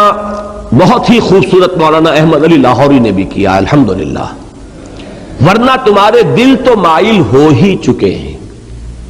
یہ ہے اصل ترجمہ، صحیح ترجمہ. دل تو مائل ہو چکے، ذرا زبان رک رہی ہے، وہ بھی ذرا ایک خاص جو ہے وہ بیوی ہونے کا ایک خاص احساس ہے، پندار ہے، اور جو اعتماد ہے حضور کی محبت پر وہ ہے کہ جو ذرا زبان کو روک رہی ہے. لیکن یہ کہ تمہارے دل مائل ہو چکے ہیں، توبہ کرو. حضرت شاہ عبد القادر رحمۃ اللہ علیہ نے ترجمہ کیا ہے تو جھک پڑے ہیں دل تمہارے. اسی طریقے سے لیکن اب مولانا فتح محمد جالندری کا ترجمہ ہے کیونکہ تمہارے دل کج ہو گئے. یہ ہے وہ غلطی جو خطا ہمارے ہاں غیر محسوس طریقے پر آ گئی ہے، لیکن یہ صرف ان کی نہیں ہے، یہ بڑے بڑے اس کے اندر شریک ہیں. اسی طریقے سے اب جو حالانکہ حضور صلی اللہ علیہ وسلم کے معاملات میں اور ازواج مطہرات کے معاملات میں ظاہر بات ہے کہ احمد رضا خان بریلوی یہ بہت محتاط ہیں، بلکہ بعض جگہ پر تو ان چیزوں کے لیے وہ کچھ میں سمجھتا ہوں کہ بہت ہی زیادہ جو ہے اس معاملے کو کھینچ لے کے جاتے ہیں، لیکن یہاں انہوں نے بھی ترجمہ وہی کیا ہے. تو ضرور تمہارے دل راہ سے کچھ ہٹ گئے ہیں، نرم تو کیا کچھ ہٹ گئے ہیں، لیکن مفہوم بنیادی طور پر وہی موجود رہا کہ دل کہیں ہٹ گئے ہیں زیادہ حق سے. شاہ ولی اللہ رحمہ اللہ، مجھے تعجب ہے لیکن یہ کہ بہرحال ان کا ترجمہ بھی یہ ہے کہ ہر آئینہ کج شدہ است دل شما، کہ بہرحال تمہارے دل کج تو ہو گئے لہذا لازم ہے تم پر کہ توبہ کرو. لیکن اس کا ترجمہ جو ہے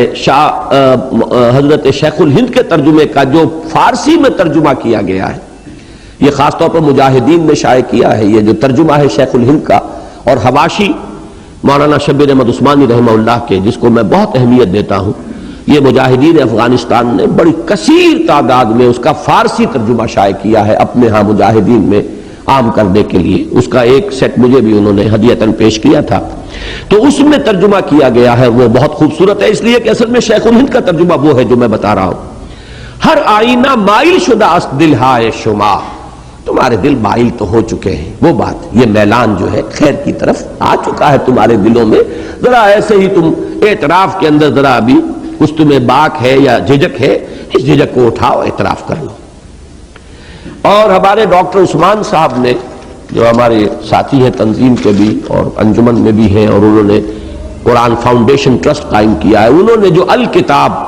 جو F A F S C کے طلبہ کو وہ دیتے ہیں جو اچھے ڈویژن سے پاس کریں تو مفت ہدیتاً دیتے ہیں، اس میں بھی یہی ترجمہ کیا ہے صحیح، تمہارے دل تو اور پھر بریکٹ میں خدا کی طرف مائل ہی ہے، ان تتوبا الی اللہ فقد صغت قلوبکما، اگر تم توبہ کرو اللہ کی جناب میں تو تمہارے دل تو خدا کی طرف مائل ہی ہے، یہ وہی مضمون۔ میں کچھ اور ترجمے بھی آپ کو سنانا چاہتا ہوں۔ شیخ الہند کا اور شاہ عبد القادر رحمہ اللہ کا ترجمہ وہی ہے، تو جھک پڑے ہیں دل تمہارے، لیکن کجی کا لفظ استعمال نہیں کیا انہوں نے۔ الحمدللہ کہ کجی یا زیر یا کہیں ہٹنا، منحرف ہونا، زیادہ حق سے ہٹ جانا، یہ الفاظ یہاں نہیں آئے، لیکن میں حیران ہوا ہوں کہ ترجمہ عبد الحق حقانی رحمہ اللہ کا بھی یہی ہے، ورنہ تمہارے دل تو ماہل ہو ہی گئے ہیں۔ اس ترجمے کے ہوتے ہوئے بھی اگر ہمارے اس دور کے اردو مترجمین جو ہے اگر وہ دوسرا رخ اختیار کرتے ہیں تو میں سمجھتا ہوں کہ اس میں پھر کوتاہی کو دخل ہوگا۔ معلوم ہوا کہ دوسرا ترجمہ جو ہے وہ موجود تھا، وہ بھی ہمارے ہاں موجود تھا۔ میں اس کے خاص طور پہ اس بات کا ذکر کر رہا ہوں اس لیے کہ مجھے ایک بات کہنی ہے آج۔ مجھے بڑی خوشی ہوئی کہ انگریزی کے تینوں تراجم کے اندر یہی مفہوم ہے جو صحیح ہے۔ چنانچہ عبداللہ یوسف علی کا ترجمہ ہے Your hearts are indeed so inclined، اگر تم توبہ کرو تو your hearts are indeed so inclined، تمہارے دل تو اس کی طرف راغب ہو ہی چکے ہیں، توبہ کی طرف۔ صرف یہ زبان سے لفظ کہہ دینا جو I am sorry، یہ کہنا جو ہے بڑی جرات کی بات ہوتی ہے، بس ذرا اس میں جھجک ہو رہی ہے، اور وہ بھی اس لیے کہ وہ ایک خاص تعلق ہے، زن و شوق کا رشتہ ہے، اس کی وجہ سے۔ پھر ایک ترجمہ محمد محسن خان، ڈاکٹر محسن خان تھے کہ جو پاکستانی ہے لیکن اب وہ عرب میں اس کی شہریت اختیار کر چکے ہیں، ٹی بی اسپیشلسٹ کی حیثیت سے گئے تھے سعودی عرب سروس میں، لیکن پھر وہ سب ڈاکٹری چھوڑ کر انہوں نے عربی پڑھی، ترجمہ کیا قرآن مجید کا انگریزی میں، پھر بخاری شریف کا پورا ترجمہ انگریزی میں کیا ہے۔ اللہ نے بڑی انہیں ہمت دی ہے، اور اس ترجمے کی پھر تصویر جو ہے تقی الدین ہلالی صاحب نے کی ہے، یہ عالم عرب کے ایک بہت بڑے فاضل تھے، انہوں نے بھی یہی ترجمہ کیا Your hearts are indeed so inclined۔ مولانا عبد الماجد دریابادی جو مولانا اشرف علی تھانوی رحمہ اللہ کے وہ حلقہ ارادت میں بھی تھے، ان سے بیعت تھے، اور انہوں نے اصل میں مولانا تھانوی رحمہ اللہ ہی کا ترجمہ جو ہے بنیادی طور پر اختیار کیا، انہوں نے بھی یہی ترجمہ کیا Surely your hearts are so inclined۔ لیکن وہ محمد اسد جو ہے لیوپولڈ ویس جن کا نام ہے، انہوں نے بالکل برعکس دوسرا ترجمہ کیا ہے For the hearts of both of you have severed from what is right، تم دونوں کے دل جو ہے اس راستے سے ہٹ گئے ہیں اور کٹ گئے ہیں کہ جو صحیح ہے۔ تو یہ دو انتہا کی باتیں تھی، میں نے چاہا پوری تفصیل کے ساتھ، ویسے اور بھی میرے پاس تراجم ہے لیکن میں ان کا ذکر نہیں کرنا چاہتا، لیکن اس میں خطا ہوئی ہے اور خطا بڑے بڑے لوگوں سے ہو گئی ہے، اور اس کا سبب جو میری سمجھ میں آتا ہے وہ یہی ہے کہ ہماری تاریخ کے بالکل ابتدائی دور ہی میں وہ سبائی فتنہ اس تیزی کے ساتھ پھیل گیا تھا، اور اس نے اس طرح نفوذ کر لیا تھا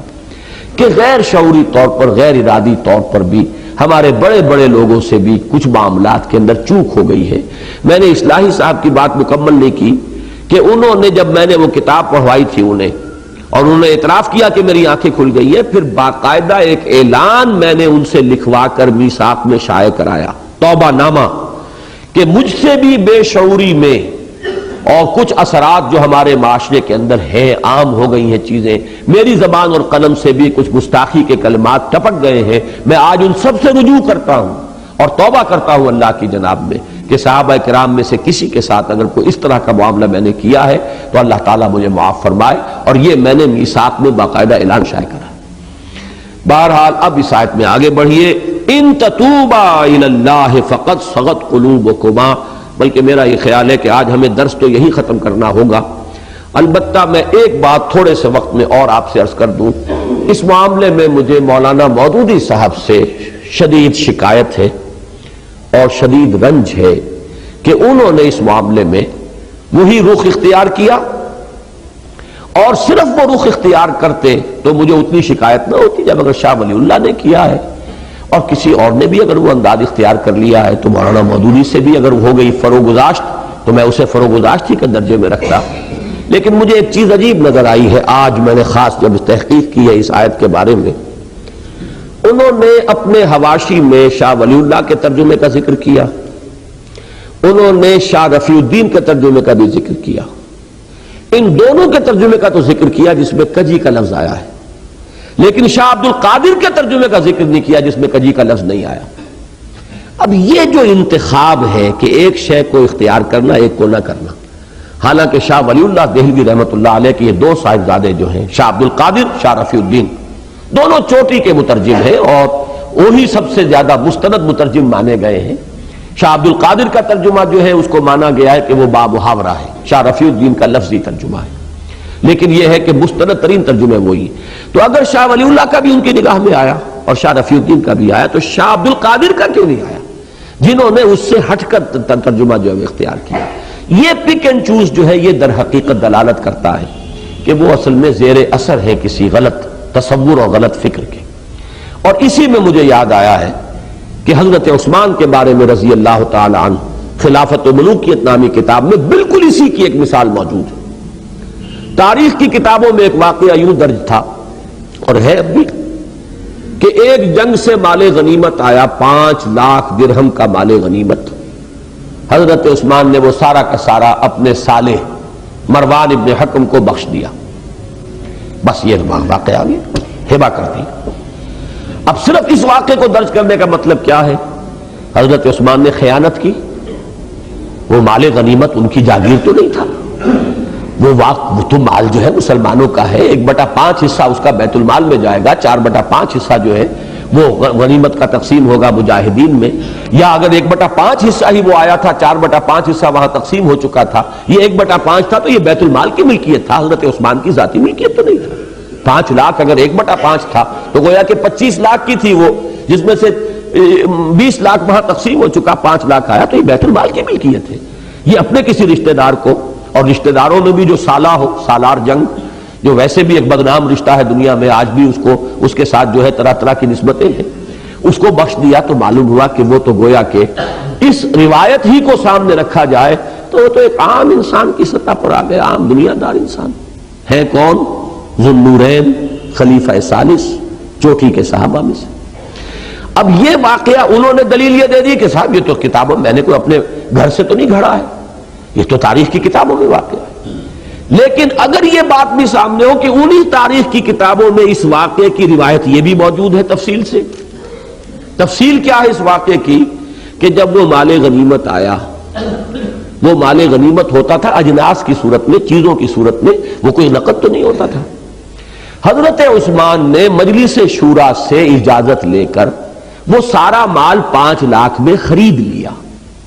5 لاکھ بیت المال میں داخل کر دیے، اپنی ذاتی جیب سے اس مال کو خرید لیا، وہ بھی اجازت سے، اصحاب شورا کی اجازت سے، کہ بجائے اس کے کہ یہ سارا مال جو ہے بیت المال کے اندر اس طرح جمع کیا جائے، نقد میں 5 لاکھ میں یہ مال اگر آپ اجازت دیں تو میں لے لیتا ہوں، 5 لاکھ بیت المال میں داخل ہو جائیں گے، یہ مال اب آپ کی ذاتی ملکیت ہے، اب آپ جسے چاہیں ہبہ کریں، کسی کو دے دیں، کسی کو کوئی اعتراض نہیں۔ یہ تفصیل بھی اگر موجود ہو تاریخ کی کتاب میں، پھر ایک شخص اس واقعے کو جو ہے مجمل بیان کرتا ہے تو معلوم ہوتا ہے کہ یہاں کوئی نہ کوئی نقطہ نظر کی کجی ہے، کوئی ٹیڑھ ہے، کوئی اپنی سوچ کے اندر جو ہے وہ غلطی جو ہے وہ پیدا ہو چکی ہے۔ تو یہ ہے اصل میں وہ بات جس کی مجھے ایک اور جو ثبوت ہے وہ آج ملا ہے کہ اس میں ترجمے جو اس ترجمے کی تائید کرنے والے ہیں کہ دل کج ہو گئے تمہارے، توبہ کرو اللہ کی جناب میں، تمہارے دل ٹیڑھے ہو گئے، راہ حق سے ہٹ گئے، تو وہ ترجمے تو انہوں نے بیان کر دیے، شاہ ولی اللہ کا بھی اور شاہ رفیع الدین کا بھی، لیکن شاہ عبد القادر کا ترجمہ بیان نہیں کر رہے۔ تو یہ میرے نزدیک در حقیقت اس میں جیسا کہ میں نے عرض کیا، میں دوبارہ وہ الفاظ دہرانا نہیں چاہتا، جو ہمارے بعض اکابر کو، مولانا مدنی رحمہ اللہ کو بہت پہلے یہ شک ہو گیا تھا اور انہوں نے اس کا اظہار کیا تھا کہ ان کے مزاج کے اندر صحابہ کرام سے اور بزرگوں سے اور اسلاف سے جو ہے ایک گستاخی کا رجحان پایا جاتا ہے۔ اس وقت تک یہ چیزیں اس طرح کی واضح طور پہ سامنے نہیں آئی تھی، لیکن ہوتے اہل اللہ کے جو کسی چیز کو بھانپ لیتے ہیں، کسی چیز کا اندازہ انہیں کسی کے انداز سے ہو جاتا ہے۔ تو اس قسم کا واقعہ یہ ہے کہ خلافت و ملوکیت تو خیر اس کی بہت ہی بڑی مثال ہے، لیکن ایک مثال مجھے آج ملی ہے اس ترجمے کے اندر کہ سارے ترجمے دلائل کے اندر سابقہ جو ہے انہوں نے کوٹ کر دیے، لیکن یہ کہ شاہ عبد القادر موضح القرآن، یوں سمجھیے کہ اردو زبان کی پہلی تفسیر، پہلے تفسیری حواشی شاہ عبد القادر رحمہ اللہ، ان کا ترجمہ جو ہے وہاں پر نقل نہیں کیا ہے۔ یہ اومیشن نہیں ہو سکتی، یہ اتفاقیہ نہیں ہو سکتا، اس کے اندر ان کا اپنا ایک چوائس ہے، پک اینڈ چوز والا معاملہ ہے، اور وہی چیز ہے جو میرے نزدیک یہاں نہایت تکلیف دہ ہے۔ تو بس آج اس پر ہم اپنا درس ختم کر رہے ہیں۔ ان تتوبا الیہ فقد صغت قلوبکما، اگر تم دونوں اللہ کی جناب میں بصراحت اپنی خطا کا اعتراف کرتے ہوئے توبہ کرو تو یہی تمہارے شایان شان ہے، اور تمہارے دل تو اس طرف مائل ہو ہی چکے ہیں۔ بارک اللہ لی ولکم فی القرآن العظیم ونفعنی وإیاکم بالآیات والذکر الحکیم۔